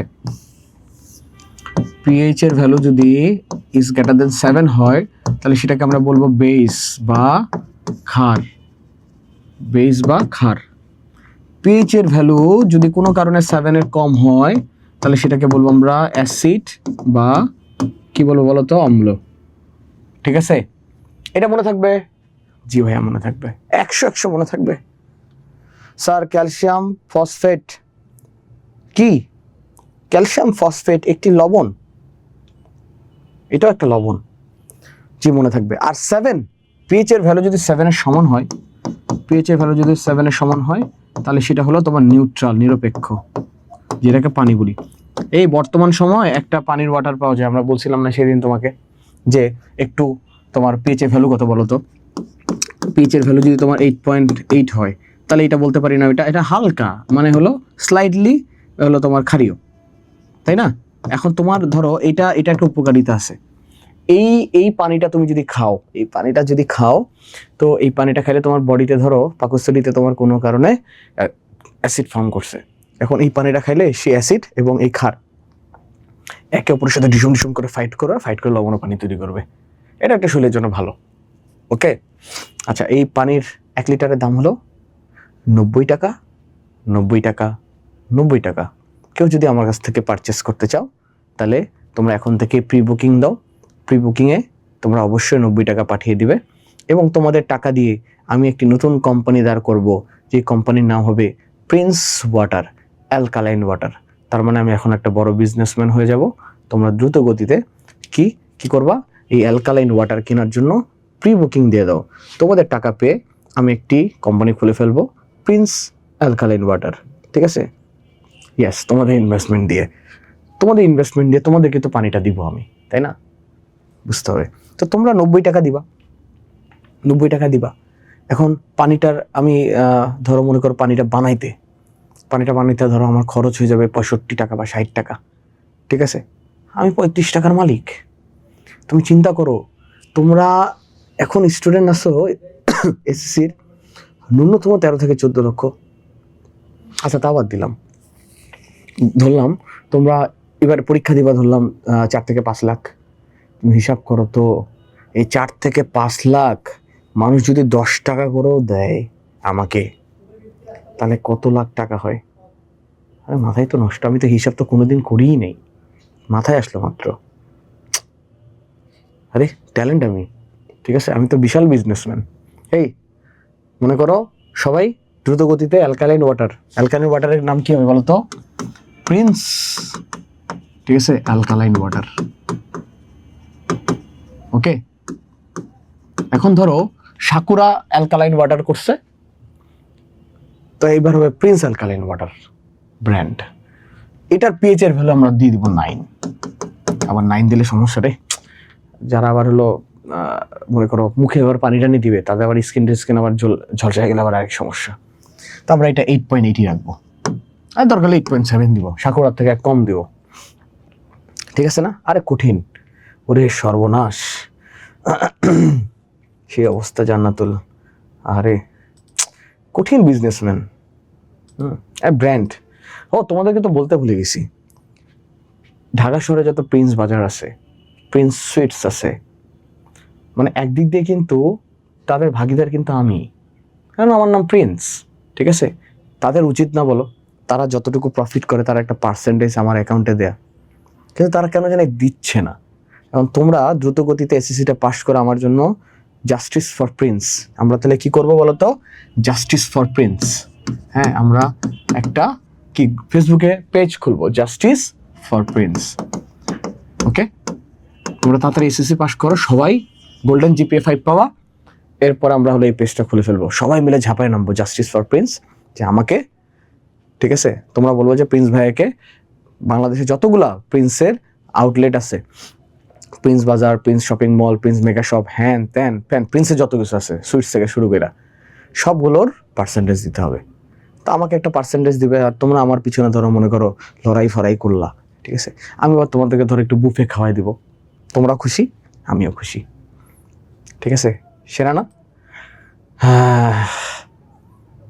স্যার তাহলে আমরা কিছু পাবো না? এই তো পাবো তো তুবা, তোমাদেরকে আমি বুফে খাওয়াবো, ঠিক আছে।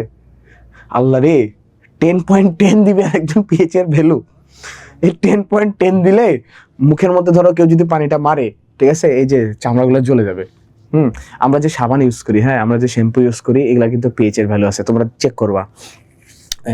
পিএইচ এর ভ্যালু 7.6, 7.7, 7.8, এগুলো আশেপাশে থাকে, 8.8, 8.9, মানে 9-এর ভিতরে থাকে, 9-এর উপরে ক্রস করে না। ওকে, নাহলে এই যে ফেস ওয়াশগুলো তোমরা ইউজ করো না, তোমরা তো এই যে লেডি স্টুডেন্ট, আমরা সকালে ঘুম থেকে উঠে তো সুন্দর করে যে ফেস ওয়াশ দিয়ে এভাবে ঘষাঘষি করো, ঠিক আছে। ছেলেরাও, এখানে আবার কিছু স্টুডেন্ট আছে, আমার ছেলে স্টুডেন্ট, এরাও কিন্তু ইদানিং মনে করো একটু পশ, মানে একটু সুন্দর দেখার জন্য ফেস ওয়াশ দিয়ে মুখটু ঘষাঘষি করে। এখানে দেখবা যে কি বলে এটাকে, হ্যাঁ, আতিফ ভালো আছি এখন মোটামুটি। ওদের চামড়া জলুগা, আপনি টাকা গুলা নিয়ে বিদেশ চলে যান। আচ্ছা ওয়াফি, আমি বিদেশ চলে গেলাম ধরো, তো তারপরে তোমাদেরকে ধরো মনে করো আমি ভিসা পাঠাই দিব, হ্যাঁ, তোমরা সবাই মিলে তোমরা মনে করো দেশ ছেড়ে বিদেশ চলে আসবা, ঠিক আছে না? কঠিন একটা বিজনেস। আরে আমরা তো কেন সায়েন্সে পড়ি, আমরা তো মনে করো এখন মনে করো চালায় বিজনেস শিখে গেছি, রাইট? ওরে বাপ, ওয়াফি লিখতেছে স্কিন কেয়ার মেয়েদের চেয়ে আবার ছেলেরা বেশি করে। তা অবশ্য একদিক দিয়ে ঠিক, অনেক বেশি। আমরা কঠিন বিজনেসম্যান এখন, তাই না স্যার? তাহলে 8.9, হ্যাঁ, তাহলে ডিল ডান, 8.9 করবো আমরা, এবং আমরা একটা পেজ খুলবো জাস্টিস ফর প্রিন্স। হ্যাঁ ওয়াফি বলো, হোয়াট অ্যান ইন্টেলিজেন্স স্যার, কঠিন। আচ্ছা তুমি একটা জিনিস নর্মালি চিন্তা করো, আমি মাঝে মাঝে চিন্তা করি, আমাদের বাংলাদেশে 16 কোটি মানুষ আছে, তাই না? এখন এই 16 কোটি মানুষ সবাই যদি আমাকে 1 টাকা করেও দেয়, ধরো প্রত্যেকজনের কাছে যাব, ভাই তোর 10 টাকা দেওয়া লাগবে না, তোর 5 টাকা দেওয়া লাগবে না, তুই 1 টাকা দিয়ে মারে, তুই 1 টাকাই দে, সবার কাছে যাব, এবং তোমাদের কাছে যাব 1 টাকা, তোমরা সবাই আমাকে 1 টাকা করে টুকুস করে 1 টাকার একটা কয়েন দিয়ে দিলা, ঠিক আছে। চিন্তা করো তো ভাই রে ভাই, 16 কোটি টাকা পাওয়া যাইব, 16 কোটি টাকা দিয়ে মনে করো একটা গাড়ি কিনবো, একটা বাড়ি কিনবো, একটা বিশাল বিজনেস দাঁড় করাবো, একটা না 2-3টা বিজনেস দাঁড় করাবো, আর কি লাগে জীবনে? এইসব চিন্তা করলে তো রাতে ঘুম আসে না আমার। স্যার ফসফোনিয়াম কি একটি যৌগমূলক? ফসফোনিয়াম একটি যৌগমূলক কেন? আচ্ছা ফসফোনিয়াম কেন যৌগমূলক না? ফসফোনিয়ামের সংকেত, এবার পড়ায় ফিরে আসি রে। ফসফোনিয়াম দেখো, ফসফোনিয়াম PH4+,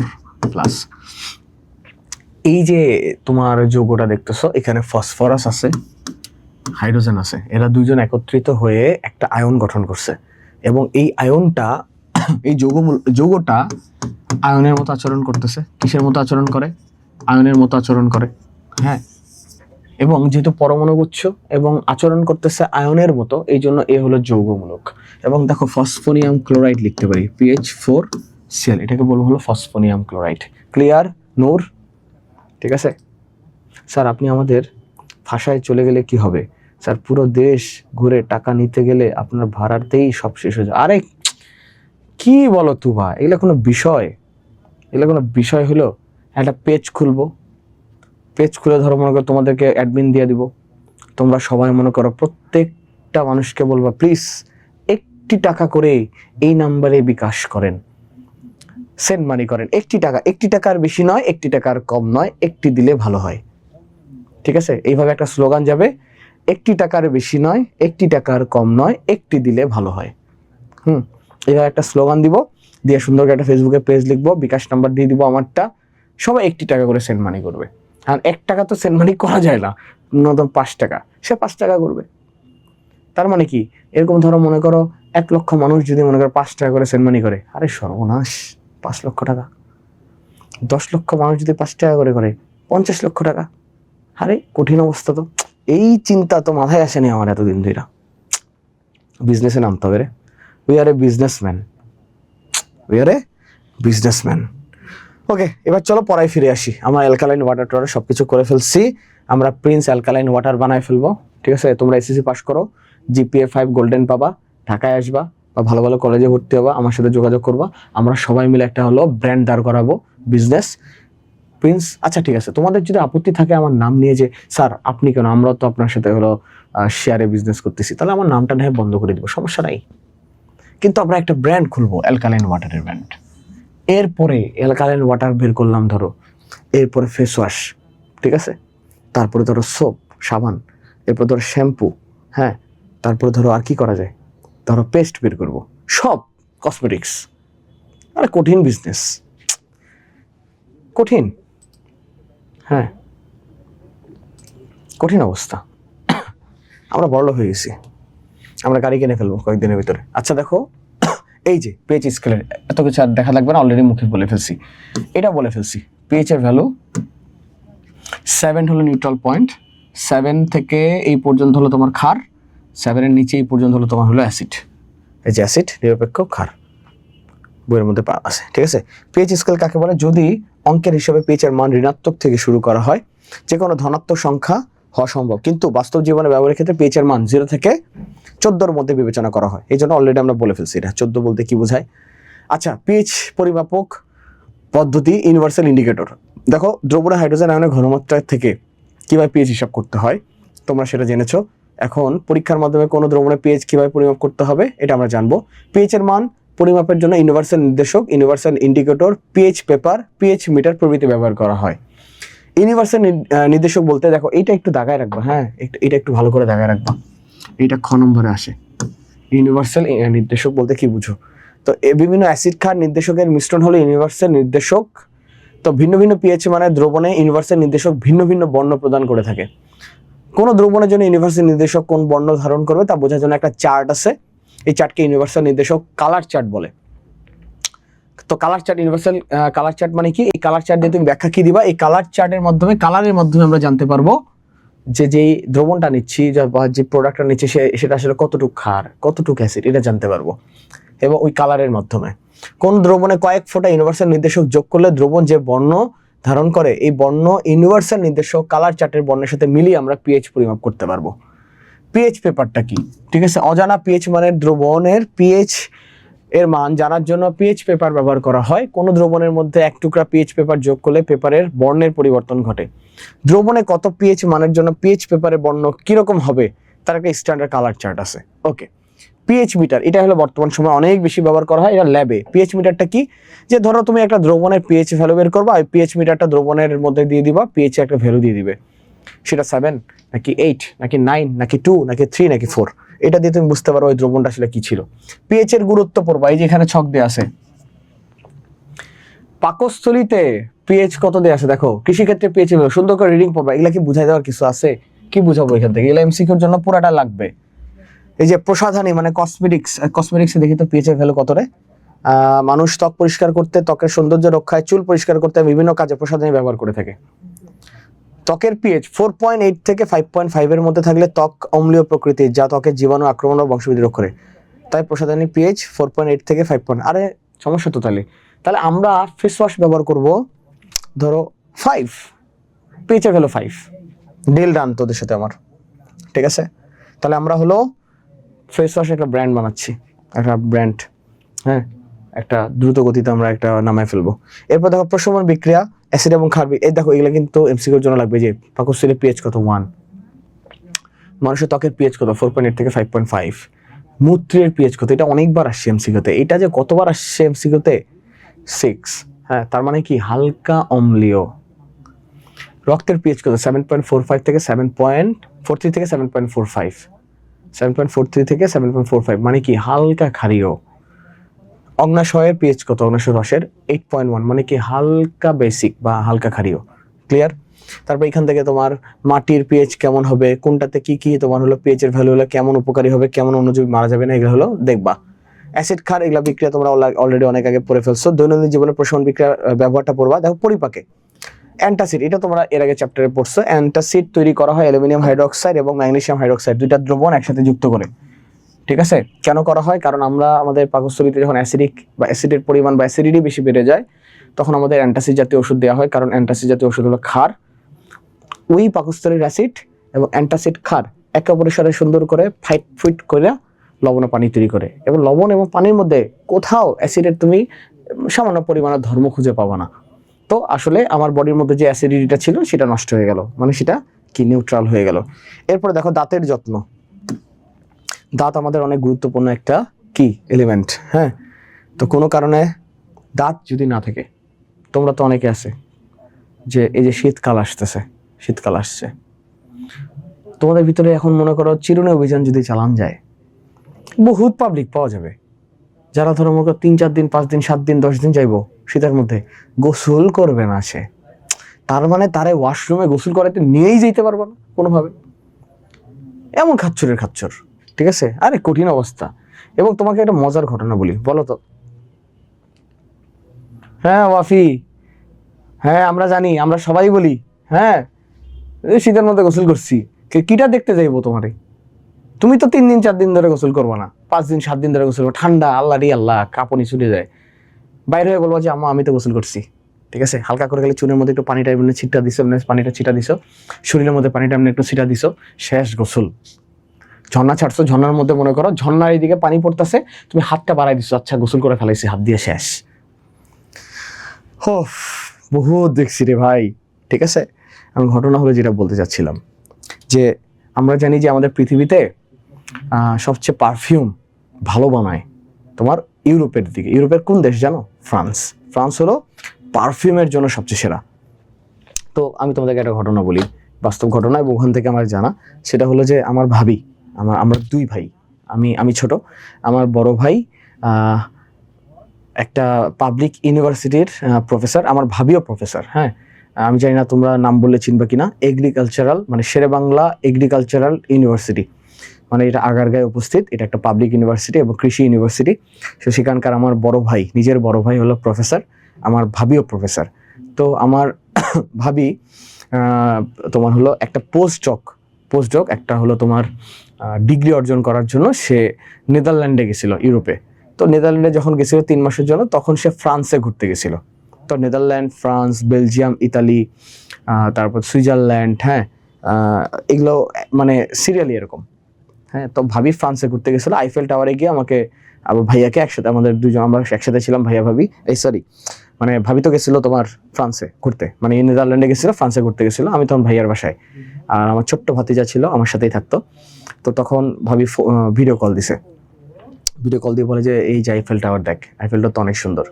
তো দেখলাম, দেখার পরে এখন ভাবি দেশে আসার পর ভাবি বলতেছে, বিশ্বাস করবি না, ফ্রান্সের মানুষজন এত নোংরা। আমরা কিরকম নোংরা? ওরা তো সাদা চামড়া। বলে কি না, ফ্রান্সে সবাই সাদা চামড়া না, ফ্রান্স হলো একটা হাইব্রিড দেশ। ইউরোপিয়ান ম্যাক্সিমাম কান্ট্রিগুলো হাইব্রিড দেশ। দেখবা নেদারল্যান্ডে প্রচুর মানুষ আছে যারা নিগ্রো, ঠিক আছে, বাইরের কান্ট্রি থেকে আসছে। তো ফ্রান্সে একটা হাইব্রিড দেশ, এখানে তোমার নিগ্রো আছে, সাদা চামড়ার মানুষ আছে, শ্যাম বর্ণের মানে আমাদের মতো গায়ের কালারের মানুষ আছে, সবাই আছে। এখন ইউরোপিয়ান কান্ট্রি, এখন প্রচণ্ড ঠান্ডা, হ্যাঁ, এরা কি করে গোসল করে না? ধরো এমনও নাকি মানুষ আছে 15 দিন 20 দিন 1 মাস 40 দিন 50 দিন গেছে, হেতি গোসল করে নাই। এখন মনে করো কি একটা মানুষ ভাই 2 দিন গোসল না করলে নিজেকে মনে করো, মানে মাঝে মাঝে উদ্ঘাটন করি আমরা, আমি কি জঙ্গলি? আমি কি কোনো কারণে কি বন জঙ্গল থেকে উঠে আসছি কিনা, মানে নিজেকে মনে হয়। কিন্তু আমি চিন্তা করলাম যে এটা কেমনে সম্ভব? বলে আরে এই কারণেই তো ফ্রান্সের মানুষজন এটার প্রয়োজন অনুভব করছে, যে আমার বডি থেকে বা আমার এখান থেকে ব্যাড স্মেল বের হইতে পারে, যেটা মানুষকে বদার করবে, মানুষ বিরক্ত হবে। তো এটাকে কিভাবে রিমুভ করা যায়? তো তাহলে ভালো পারফিউম, ভালো বডি স্প্রে বানাইতে হবে। এই জন্য এরা এটা নিয়ে কাজ করে পৃথিবীতে মনে করো ওয়ার্ল্ড ওয়াইড তো সুনাম অর্জন করে ফেলাইছে, যে হ্যাঁ আমাদের এখানকার পারফিউম বডি স্প্রে হলো সেই। তাই তো দেখছো অবস্থাটা? তো তোমরাও তো এরকম রে, শীতকাল আসতেছে। ওয়াফি কি বলতাম, এই যে আতিফ, শীতের মধ্যে আমি প্রায় 5-6 দিন গোসল করি না। এই যে সত্য কথা বাইরে হয়েছে, সত্য কথা বাইরে গেছে আতিফের কাছ থেকে। আতিফ তো 5-6 দিনের কথা কইলো। তুমি যদি মনে করো আতিফের বাসায় যায় খোঁজ নাও, আতিফের আম্মু আন্টি আমাদেরকে কইবো আর বইলো না বাবা আতিফ যে কি পরিমাণ নোংরা হয়েছে, এর 10 দিন জায়গায় গোসল করে না। বিশ্বাস করো, এটা খোঁজ লাগাবো তো আমরা, বিশ্বাস করো। যে স্যার আমি সেরা পারফিউম লাভার, আমাকে কিছু দিয়ে দেন। আচ্ছা, আমার ভাবি হলো 4-5টা পারফিউম আনছিল, সেরা সেরা পারফিউম। হ্যাঁ, বহুত দিন আগে আনছিল, তো অনেক শেষ হয়ে গেছে। তাহলে ঠিক আছে, সমস্যা নাই। জুই, তুমি ঢাকায় আসবা, আমাদের অফিসে আসবা, এবং যেদিন তুমি আসবা আমার পক্ষ থেকে অবশ্যই তোমাকে একটা ভালো পারফিউম আমি তোমাকে গিফট করব, ঠিক আছে? তবে শর্ত একটি, শর্ত প্রযোজ্য কি, যে তোমাকে এসএসসিতে গোল্ডেন জিপিএ 5 পাইতে হবে, ঠিক আছে? তারপরে তুমি আমার কাছে অ্যাজ এ টিচার, বড় ভাই হিসেবে তুমি আমাকে যাই বলো, ভাইয়া আমাকে এই পারফিউমটা কিনে দেন, পারফিউমের দাম যাই হোক, আমি যদি বেঁচে থাকি অবশ্যই তোমাকে সেটা গিফট করব। এবং শুধু তোমাকে না, যারাই আমার কাছে জিপিএ 5, ঠিক আছে, গোল্ডেন জিপিএ 5 পাওয়ার পর এসে বলবে যে ভাইয়া আমি এটা চাই, আমাকে এটা দেন, আমার সাধ্যের মধ্যে থাকলে অবশ্যই তোমাকে আমি সেটা দিব। কথা দিলাম তোমাকে, অন স্পট কথা দিলাম। তোমার হলো আমি যেটা ইউজ করতাম, আমারটার নাম ছিল তোমার হলো সিকে ইউজ করতাম। আমি ম্যাক্সিমাম সময় সিকে ইউজ করতাম, কেলভিন ক্লেনেরটা, এখনো সিকে ইউজ করি। আর আরেকটা ইউজ করতাম তোমার সবেজ নামে একটা ইউজ করতাম। তারপরে তোমার হলো ডুইট ইউজ করতাম, ডুইট বাইরেরটা ইউজ করতাম, ব্রুট ইউজ করতাম বাইরেরটা, ফ্রান্সেরটা। তো ব্রুটটা বেশ ভালো লাগতো আমার কাছে, ব্রুট এখনো আমার কাছে আছে। তো এরকম আর একটা ছিল, ওটা ভাই স্প্যানিশ ভাষায় লেখা ছিল, স্প্যানিশ ভাষাটা আমি বুঝি না এরা কি অ্যাকচুয়ালি। ওটা এখনো আমার কাছে আছে, ওটা স্মেল দারুণ। ওকে, আমিও তোমার পারফিউম লাভার, স্টিল নাও আমার কাছে মনে পারফিউম আছে, রাইট? আই থিঙ্ক তোমাদেরকে দেখাইতে পারি। এই যে এখানে একটা পারফিউম আছে, যদি এটা আতরের বোতলে, বাট আমি আতরের বোতলে নিয়ে ঘুরি বিকজ অফ খুব ইজি টু টেক, ঠিক আছে, বা ইজি টু ক্যারি। ওকে, এটা হলো ভ্যাম্পায়ার ব্লাড। আচ্ছা, সো পারফিউম ইউজ করলে আমার খুব ভালো লাগে। আচ্ছা, আব্বু তো আরও বেশি। ওকে ঠিক আছে। ওকে, আজকে আমরা অনেক মজা করলাম, আমাদের ক্লাসও প্রায় শেষের দিকে। ওকে, দেখো আমরা দাঁতের যত্ন করব, যে কখনো মিষ্টি জাতীয় খাবার খেয়ে, দেখো আমরা দাঁত ব্রাশ করা নিয়ম আছে, আমি একটু তোমাদেরকে বলি, যে সকালে ঘুম থেকে ওঠার পর সাথে সাথে ব্রাশ করবা না, তুমি একটু মুখটা ভালো করে ওয়াশ করে নিবা। তোমার যদি মাউথ ওয়াশ থাকে, সেটা মাউথ ওয়াশ দিয়ে তুমি দাঁতটা ভালো করে পরিষ্কার করে নিবা। তোমার যদি মন চায় তুমি একবার দাঁত ব্রাশ করো, সমস্যা নাই। খাওয়ার পর, সকালে নাস্তা করার পর আরেকবার ব্রাশ করাটা উচিত। কারণ কি, খাওয়ার পরে মূলত খাবারগুলো আমাদের দাঁতের বিভিন্ন জায়গায় আটকায় যায়, এবং ওখান থেকে আসলে ব্যাকটেরিয়াগুলো আমাদের দাঁতে আক্রমণ করে। সো উত্তম পদ্ধতি হলো, বা তুমি ডেন্টালদের যারা ডাক্তার আছে, ডেন্টিস্ট, তাদের কাছে জিজ্ঞাসা করো, তারা এটাই বলবে যে সকালে খাওয়ার পর দাঁত ব্রাশ করবেন, খাওয়ার আগে না। ওকে, আচ্ছা গেল। এরপরে কৃষিক্ষেত্রে ব্যবহার আছে। ওকে, লবণের ব্যবহার অলরেডি আমরা জানি, ছোটবেলায় পড়ছি। অ্যাসিড বৃষ্টির কথা আমি এর আগেও তোমাদেরকে বলছি। কার্বন ডাইঅক্সাইড পানি বিক্রিয়া করে কার্বন অ্যাসিড তৈরি করবে। তোমার হলো নাইট্রোজেন ডাইঅক্সাইড পানির সাথে বিক্রিয়া করে নাইট্রাস অ্যাসিড এবং নাইট্রিক অ্যাসিড তৈরি করবে। ওকে, এদের পিএইচ এর ভ্যালুটা পড়বা 5 থেকে 6। পানি এখান থেকে যেটা পড়বা, পানির ক্ষরতা। ওকে, এই যে সোডিয়াম স্টিয়ারেট হলো স্টিয়ারিক অ্যাসিডের সোডিয়াম লবণ, এটা একটু দাগাবা। এটা হলো তোমার 225 নম্বর পেজ। পানির ক্ষরতাটা পড়বা, হার্ডনেস অফ ওয়াটার।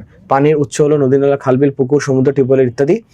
ওকে, এগুলো তোমরা অলরেডি অনেকবার পড়ছো। এখান থেকে যেটা দাগাবা ভালো করে, সোডিয়াম স্টিয়ারেট কি? সোডিয়াম স্টিয়ারেট হলো স্টিয়ারিক অ্যাসিডের সোডিয়াম লবণ। এটি সাবান হিসেবে ব্যবহৃত হয়। এটা বিক্রিয়াটা দেখবা, এই যে দেখো, carbon 17, hydrogen 55, COO Na, calcium ক্লোরাইডের সাথে বিক্রিয়া করে সোডিয়াম স্টিয়ারেট বা ক্যালসিয়াম স্টিয়ারেট তৈরি করছে।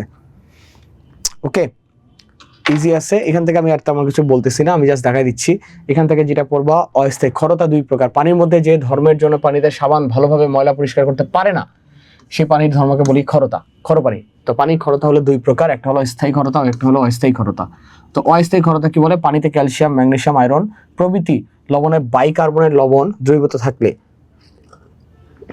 যে ক্ষরতা সৃষ্টি হয় তাকে অস্থায়ী ক্ষরতা বলে, এবং এই পানিকে অস্থায়ী ক্ষরপানি বলে। অস্থায়ী ক্ষরপানিকে শুধু উত্তপ্ত করলেই অদ্রবণীয় কার্বনেট লবণ উৎপন্ন হয়। এই লবণ পাত্রের নিচে তলানি আকারে জমে। এই তলানি থেকে ছাঁকনির মাধ্যমে পানিকে সহজে পৃথক করা যায়। বিক্রিয়াটা দেখবা, ক্যালসিয়াম বাইকার্বনেট উত্তপ্ত করছে, তার কার্বনেট আছে, কার্বন ডাইঅক্সাইড হবে, ক্যালসিয়াম কার্বন আবার তৈরি করছে, আর পানি তৈরি করবে, শেষ। আর স্থায়ী ক্ষরতা কি? সংজ্ঞা দুইটাই পড়বে, দুইটাই কিন্তু আমাদের জন্য ইম্পর্টেন্ট। পানিতে ক্যালসিয়াম, ম্যাগনেসিয়াম, আয়রন প্রভৃতি ধাতুর ক্লোরাইড বা সালফেট লবণ দ্রবীভূত থাকলে স্থায়ী কি পাবো আমরা? ক্ষরতার সৃষ্টি হয়, এবং এই পানি স্থায়ী ক্ষর হিসেবে থাকে। স্থায়ী ক্ষর পানিকে শুধু উত্তপ্ত করলেই স্থায়ী ক্ষরতা দূরীভূত হয় না। বিভিন্ন বিক্রিয়ার মাধ্যমে বা বিভিন্ন উপায় অবলম্বন করে স্থায়ী ক্ষরতা দূর করতে হয়। সাধারণত বদ্ধ জলাশয় যেমন পুকুর, ডোবা ইত্যাদির পানি হলো মৃদু হয়, বৃষ্টির পানিও মৃদু হয়। মৃদু পানিতে ক্যালসিয়াম, ম্যাগনেসিয়াম, আয়রন প্রভৃতি ধাতুর লবণ খুব বেশি দূরীভূত থাকে না। স্থায়ী ক্ষর পানি থেকে স্থায়ী ক্ষরতা অপসারণ করে ওই পানিকে মৃদু পানিতে পরিণত করতে হয়। তো স্থায়ী ক্ষরতা দূরীকরণ করার পদ্ধতি, তো স্থায়ী ক্ষর পানির মধ্যে সোডিয়াম কার্বনেট যোগ করতে হবে। কি বললাম, স্থায়ী ক্ষর পানির মধ্যে কি দ্রবণ যোগ করব? সোডিয়াম কার্বনেট দ্রবণ যোগ করলে সোডিয়াম কার্বনেট ক্যালসিয়াম আয়ন এবং ম্যাগনেসিয়াম আয়নের সাথে বিক্রিয়া করে ক্যালসিয়াম কার্বনেট এবং ম্যাগনেসিয়াম কার্বনের অধক্ষেপ সৃষ্টি করে যে কোনো একটা পানি থেকে। ফলে পানি থেকে ক্যালসিয়াম আয়ন এবং ম্যাগনেসিয়াম আয়ন পানি থেকে অপসারিত হয়ে স্থায়ী ক্ষরতা দূর করবে। এরপর পানি দূষণ, এগুলা রোধ করো। পানি দূষণ কিভাবে রোধ করা যায়? রিডিং দিবা, ঠিক আছে। এরপরে তোমার হলো দূষণ নিয়ন্ত্রণ কিভাবে করতে হয়? রিডিং দিবা। এরপর বিশুদ্ধতার পরীক্ষা আছে, এই বিশুদ্ধতার পরীক্ষাটা আমরা একটু স্টার চিহ্ন দিব।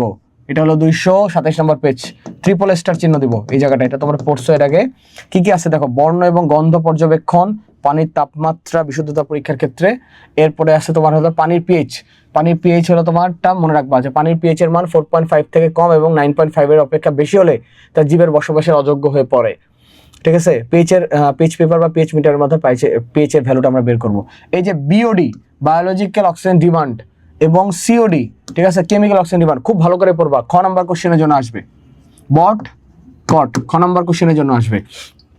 একটা হলো বিওডি অর্থ হলো তোমার জৈব রাসায়নিক, এই জন্য বলছে বায়োলজিক্যাল, ঠিক আছে। জৈব রাসায়নিক অক্সিজেনের চাহিদা 1 লিটার পানিতে উপস্থিত পচনযোগ্য জৈব দূষককে ব্যাকটেরিয়ার মতো অণুজীব দ্বারা ভাঙতে যে পরিমাণ অক্সিজেন দরকার হয়। কি বলছে? 1 লিটার পানিতে উপস্থিত পচনযোগ্য মানে পচতে পারে জৈব দূষককে ব্যাকটেরিয়ার মতো অণুজীব দ্বারা যদি আমরা ভাঙতে চেষ্টা করি, তাহলে যে পরিমাণ অক্সিজেনের প্রয়োজন হয় তাকে উক্ত পানির বিওডি বলা হয়, ঠিক আছে। আচ্ছা, কোন পানির বিওডি এর মান যত বেশি সেই পানি তত বেশি দূষিত, এই লাইনটা দাগাবা এখানে, এমসিকিউ, ঠিক আছে। সিওডি অর্থ কি? Chemical oxygen demand. তার মানে হলো যে রাসায়নিক অক্সিজেনের চাহিদা 1 লিটার পানিতে উপস্থিত জৈব ও অজৈব দূষককে রাসায়নিক পদার্থ দ্বারা, এখানে কেমিক্যাল দ্বারা যে ভাঙতে যে পরিমাণ অক্সিজেনের প্রয়োজন হয় তাকে সিওডি বলি। কোন পানির সিওডি এর মান যত বেশি সেই পানি তত বেশি দূষিত হয়, দুইটাই যত বেশি তত বেশি দূষিত, ঠিক আছে। তা এই যে পানি যে বিশুদ্ধকরণ, এটা 100% দিবা, আবার +3 স্টার দিবা, মানে আসার চান্স 100%। আবার তোমার 3 স্টার দিলাম কারণ সব বোর্ডে আবার এটা ইম্পর্টেন্ট না।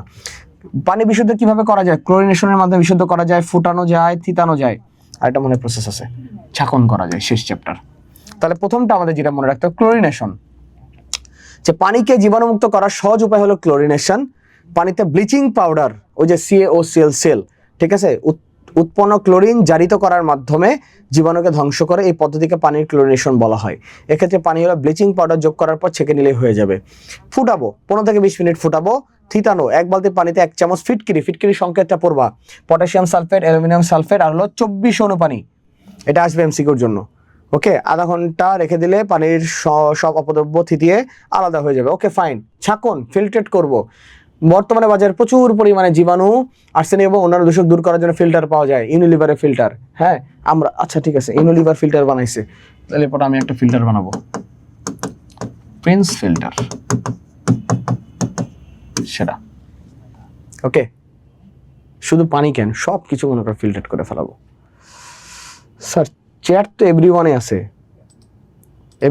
তো সবার চ্যাট, আমি জানি না তো। ওকে, এই হলো চ্যাপ্টার আর আছে? আর নাই রে, চ্যাপ্টার শেষ। ওকে, এই হলো নবম অধ্যায়। না, এভরিওয়ান করেন। আচ্ছা, এভরিওয়ান কেমনে করে? I don't know. এভরিওয়ানই তো করা আছে রে। আচ্ছা, এভরিওয়ান, আচ্ছা তোমরা মেসেজ দেখতা নাকি? কি গুড গার্লস পারফিউম দিল। ওকে জুই, গোল্ডেন A+ পাও, আমার কাছে এসে বলবা। ওরে বাবা, অ্যাসিস্ট্যান্টকে বলেন। আচ্ছা, আমাকে এসে বলবা যে ভাইয়া আমার পারফিউমটা লাগবে, বিশ্বাস করো আমি তোমাকে পারফিউমটা গিফট করব, ঠিক আছে ভাই? প্রায় শেষ। স্টুডেন্ট একটু চ্যাটটা এভরিওয়ান করতে বলতেছে।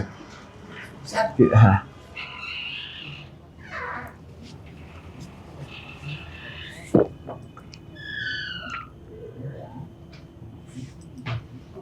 ওকে, এভরিওয়ান করছি। You can ask me anything. ওরে বাবা 28K, সমস্যা নাই, 28K হোক 30K হোক, চাপ নেই। তুমি গোল্ডেন এ প্লাস পাও, এসে আমাকে বলো যে ভাইয়া ঠিক আছে আপনি এটা দেন। হ্যাঁ,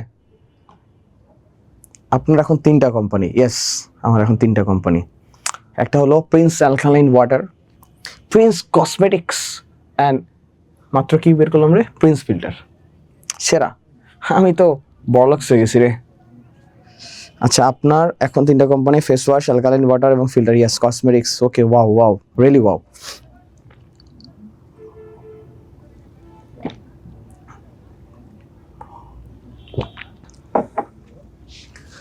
আচ্ছা, ইয়েস ওয়াফি, আই এম অলসো ফুকিস আলট্রা প্রো ম্যাক্স।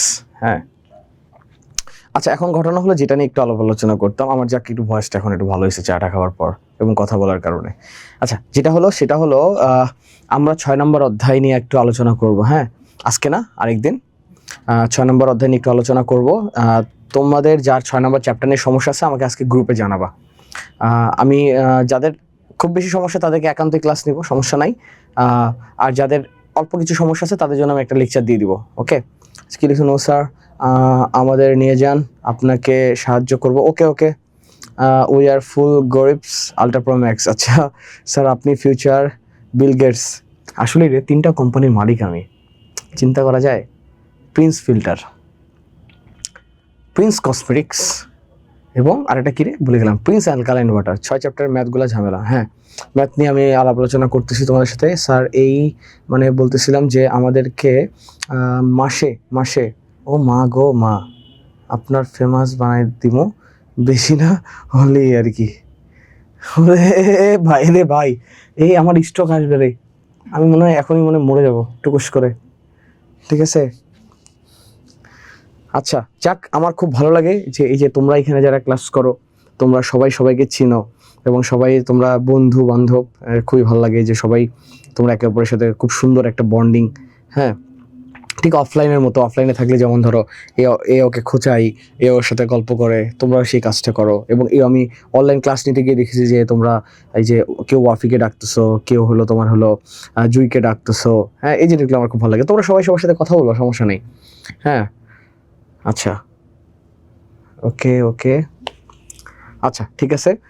আজকের ক্লাসে আর কারো কোনো কোয়েশ্চেন আছে? একদম একটু স্মল। আচ্ছা, তোমরা গোল্ডেন এ প্লাস পাও, বিশ্বাস করো যে তোমরা গোল্ডেন এ প্লাস পাওয়ার পর আমাকে তোমরা খুঁজে বের করিও। আমি তোমাদের সাথে থাকলে তো ডেফিনেটলি তোমাদের সাথে আমার দেখা হবেই। তোমরা ঢাকায় আসবা, হ্যাঁ, আসার পরে জাস্ট আমাকে একবার বলে যে স্যার কিছু খাওয়ান, কিছু দেন। বিশ্বাস করো আমার পক্ষ থেকে তোমাদের জন্য মন সবসময় উজাড় থাকবে। ওকে, সেটা নিয়ে কোনো চাপ নেই। বাট শর্ত হলো একটাই, যে পড়াশোনা ঠিকমতো করতে হবে এবং সর্বোচ্চ ভালো রেজাল্টটা করতে হবে। আপনারে কি স্যার আমরা মোমবাতি না, মন থেকে একবার ডাক দিবা তোমরা যে স্যার বা ভাইয়া প্লিজ আপনি কোথায়? আচ্ছা স্যার, আপনার এফবি আইডি আছে, হারাবো না, টেনশন করেন না। আচ্ছা ঠিক আছে, কই পামো 2027 কই পাবো? আরে 27 আমি থাকবো তো, কারণ আমি কি মরে, এই বুঝলাম না তো, ওয়াফি নাকি জুই? ওয়াফি, আমার তো তোমার তো নিয়ত খারাপ লাগতেছে রে। তুমি তো চাচ্ছ না আমি বাঁচে থাকি। হ্যাঁ, মানে এমন একটা ভাব নিয়ে কথা বলতেছো 2027 আমি মরে যাবো। না, নিয়ত তো খারাপ তোমার। না, কেন এডুতে থাকবো না, ইনশাল্লাহ এডুতে থাকবো। তোমরা যদি আমার ক্লাস পছন্দ করো, আমাকে যদি তোমরা আমার ক্লাস চাও, ডেফিনেটলি আমি এডু পরিবারে থাকবো। কোথায় যাব? কারণ এই যে তোমাদের সাথে আমার কথা, বন্ডিং, এত আলাপ আলোচনা, দুষ্টামি, সো অন্য কোথাও তো গিয়ে শান্তি পাবো না, রাইট? আমি বান্ধবী ওইটা বলে নাই। না স্যার, আমার বান্ধবী। আচ্ছা ঠিক আছে, কি সুন্দর বান্ধবীর সাপোর্টটা নিয়ে নিল জুই। আরে বাপরে বাপ, মাথায় নষ্ট। আচ্ছা ঠিক আছে, আমরা অনেকক্ষণ কথা বলে ফেলছি। তোমরা আজকে অলরেডি 4 ঘন্টা ক্লাস করে ফেলতেছো। সো রে বাবা রে বাবা, ওয়াফিয়া আমার বডিগার্ড জুই। আরে সর্বনাশ। তো আই হোপ তোমাদের আজকে ক্লাসটা তেমন কোনো সমস্যা নেই, কারণ আজকে যেহেতু রিভিশন ক্লাস ছিল আমি তোমাদেরকে দেখা দিচ্ছি, যেগুলো একদম একান্তই বোঝার জন্য সেগুলো বুঝাই দিছি। আমাদের তারপরেও আরও 2টো লেকচার থাকে, 12 নম্বর অধ্যায়, 11 নম্বর অধ্যায়। তো এটা নিয়ে আমি তোমাদের সাথে আলোচনা করবো। তোমরা প্লিজ গ্রুপে আমাকে মেনশন দিয়ে জানাবে যে 6 নম্বর চ্যাপ্টারের উপরে কীরকম লেকচার লাগবে, 12 নম্বর অধ্যায়ের উপর তোমাদের কেমন লেকচার লাগবে। ঠিক আছে? সো এটা নিয়ে আমরা গ্রুপে আলাপ আলোচনা করব, তারপর আমরা একটা ডেট ফিক্সড করে তোমাদের পরীক্ষার আগেই আমরা একটা লেকচার নিয়ে নেব বা 2টা লেকচার নিয়ে নেব। ওকে, যখনই হোক, সেটা বিকাল 4টায় হোক 5টায় হোক, যখনই হোক থাকবো। ওকে, আজকের মতো সবাই ভালো থেকো। আমার শরীরটা খারাপ ছিল, তোমাদের সাথে কথা বলে আমি এখন বেশ ফুরফুরা লাগতেছে, খুব ভালো লাগতেছে। ঠিক আছে, যদিও আমি এখন 3টা কোম্পানির মালিক, আমি আরো চিন্তা করতেছি আরো 4-5টা কোম্পানির মালিক কিভাবে যায়। আমি একটা কারের ব্র্যান্ড খুলবো, প্রিন্স কার। ঠিক আছে, ওকে। আচ্ছা, ট্রিট থাকবে অবশ্যই, সবার জন্য ট্রিট থাকবে। ওকে, তো আজকের মতো আপাতত বিদায়। সবাই ভালো থেকো, এডু পরিবারের সাথে থেকো। ঠিক আছে, আমরা সর্বাত্মক চেষ্টা করছি তোমাদের ভালো রেজাল্ট করার জন্য। ওকে, আর আমি চাই তোমরা এই যে পরীক্ষা দেওয়ার পর তোমাদের যে একটা বন্ধ থাকবে, সেই বন্ধতে তোমরা যারা ঢাকার বাইরে থাকো আমাদের এর উপরে ঢাকায় আসবা। ঠিক আছে, হ্যাঁ, গিভওয়ে দিব, অবশ্যই দিব তোমাদের সাথে গিভওয়ে। আমি তোমাদের এরকম কোনো কুইজ টুইজ দিয়ে দিব না, আমরা গিভওয়ে সবাইকে দিব আমার পক্ষ থেকে। ধরো প্রিন্স কিটক্যাট, ঠিক আছে, যাবে, কোনো সমস্যা নেই। আর কক্সবাজারে গেলে তো অবশ্যই ওয়াফির বাসায় যাব। আমি কক্সবাজারে গিয়ে ওয়াফির বাসায় গিয়ে আলু ভর্তা, তারপরে তোমার হলো আলু ভাজি, আমার ফেভারিট খাবার, এবং তোমার ডাল, এই 3টা দিয়ে মনে করো ভরপুর খেয়ে চলে আসবো। ওকে ওকে, ঠিক আছে, নেক্সট ক্লাসে তোমাদের সাথে আমার দেখা হবে। তোমাদেরকে অসংখ্য ধন্যবাদ। ওকে, আর আর যে কোনো কোশ্চেন থাকলে এর উপরে আমাদের গ্রুপে জানাবা। আর হলো আমাদের হোয়াটসঅ্যাপ, 9ম শ্রেণীর হোয়াটসঅ্যাপ তো গ্রুপ আছে, সেখানে আমাকে মেনশন দিয়ে জানাবা স্যার এটা সমস্যা বা এটা ক্লাস নেন আরেকটা, তাহলে আমরা সেভাবে প্ল্যান করে আমরা করবো। ওকে, আর আমি চাই যে ছুটিতে তোমরা ঢাকায় আসো, যারা ঢাকার বাইরে থাকো ঢাকায় ঘুরতে আসো, ঘুরতে এসে আমাদের অফিসে আসো, অফিসে এসে আমাদের সবগুলো টিচারের সাথে তোমরা দেখা করো, আমরা সবাই খুব এনজয় করতে পারবো। ওকে, কোশ্চেন নাই, কি করব? ওকে, কি খাবেন বলেন, রেডি থাকবো। আচ্ছা, যাওয়ার সময় বলবো, সমস্যা নেই, যখন যাব আমার প্ল্যান আছে জানুয়ারি ফেব্রুয়ারির দিকে। হ্যাঁ চলেন স্যার, হ্যাঁ আমাদের আরেক স্যারের ক্লাস শেষ হয়ে গেছে, আমরা সবাই মিলে কক্সবাজার যাব। তখন আমরা ওয়াফির বাসায় গিয়ে ভরপুর খাওয়া দাওয়া করবো। তবে আমি খাবো ইনশাল্লাহ, এই যে স্যার আবার বলে গেছি ইনশাল্লাহ, তোমার স্যার পুরো প্রস্তুত এখনই। ঠিক আছে, খালি ওয়াফি যদি খালি বলে।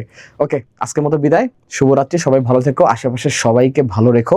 ঠিক আছে, এবং এডু পরিবারের সাথে থেকো। Good night.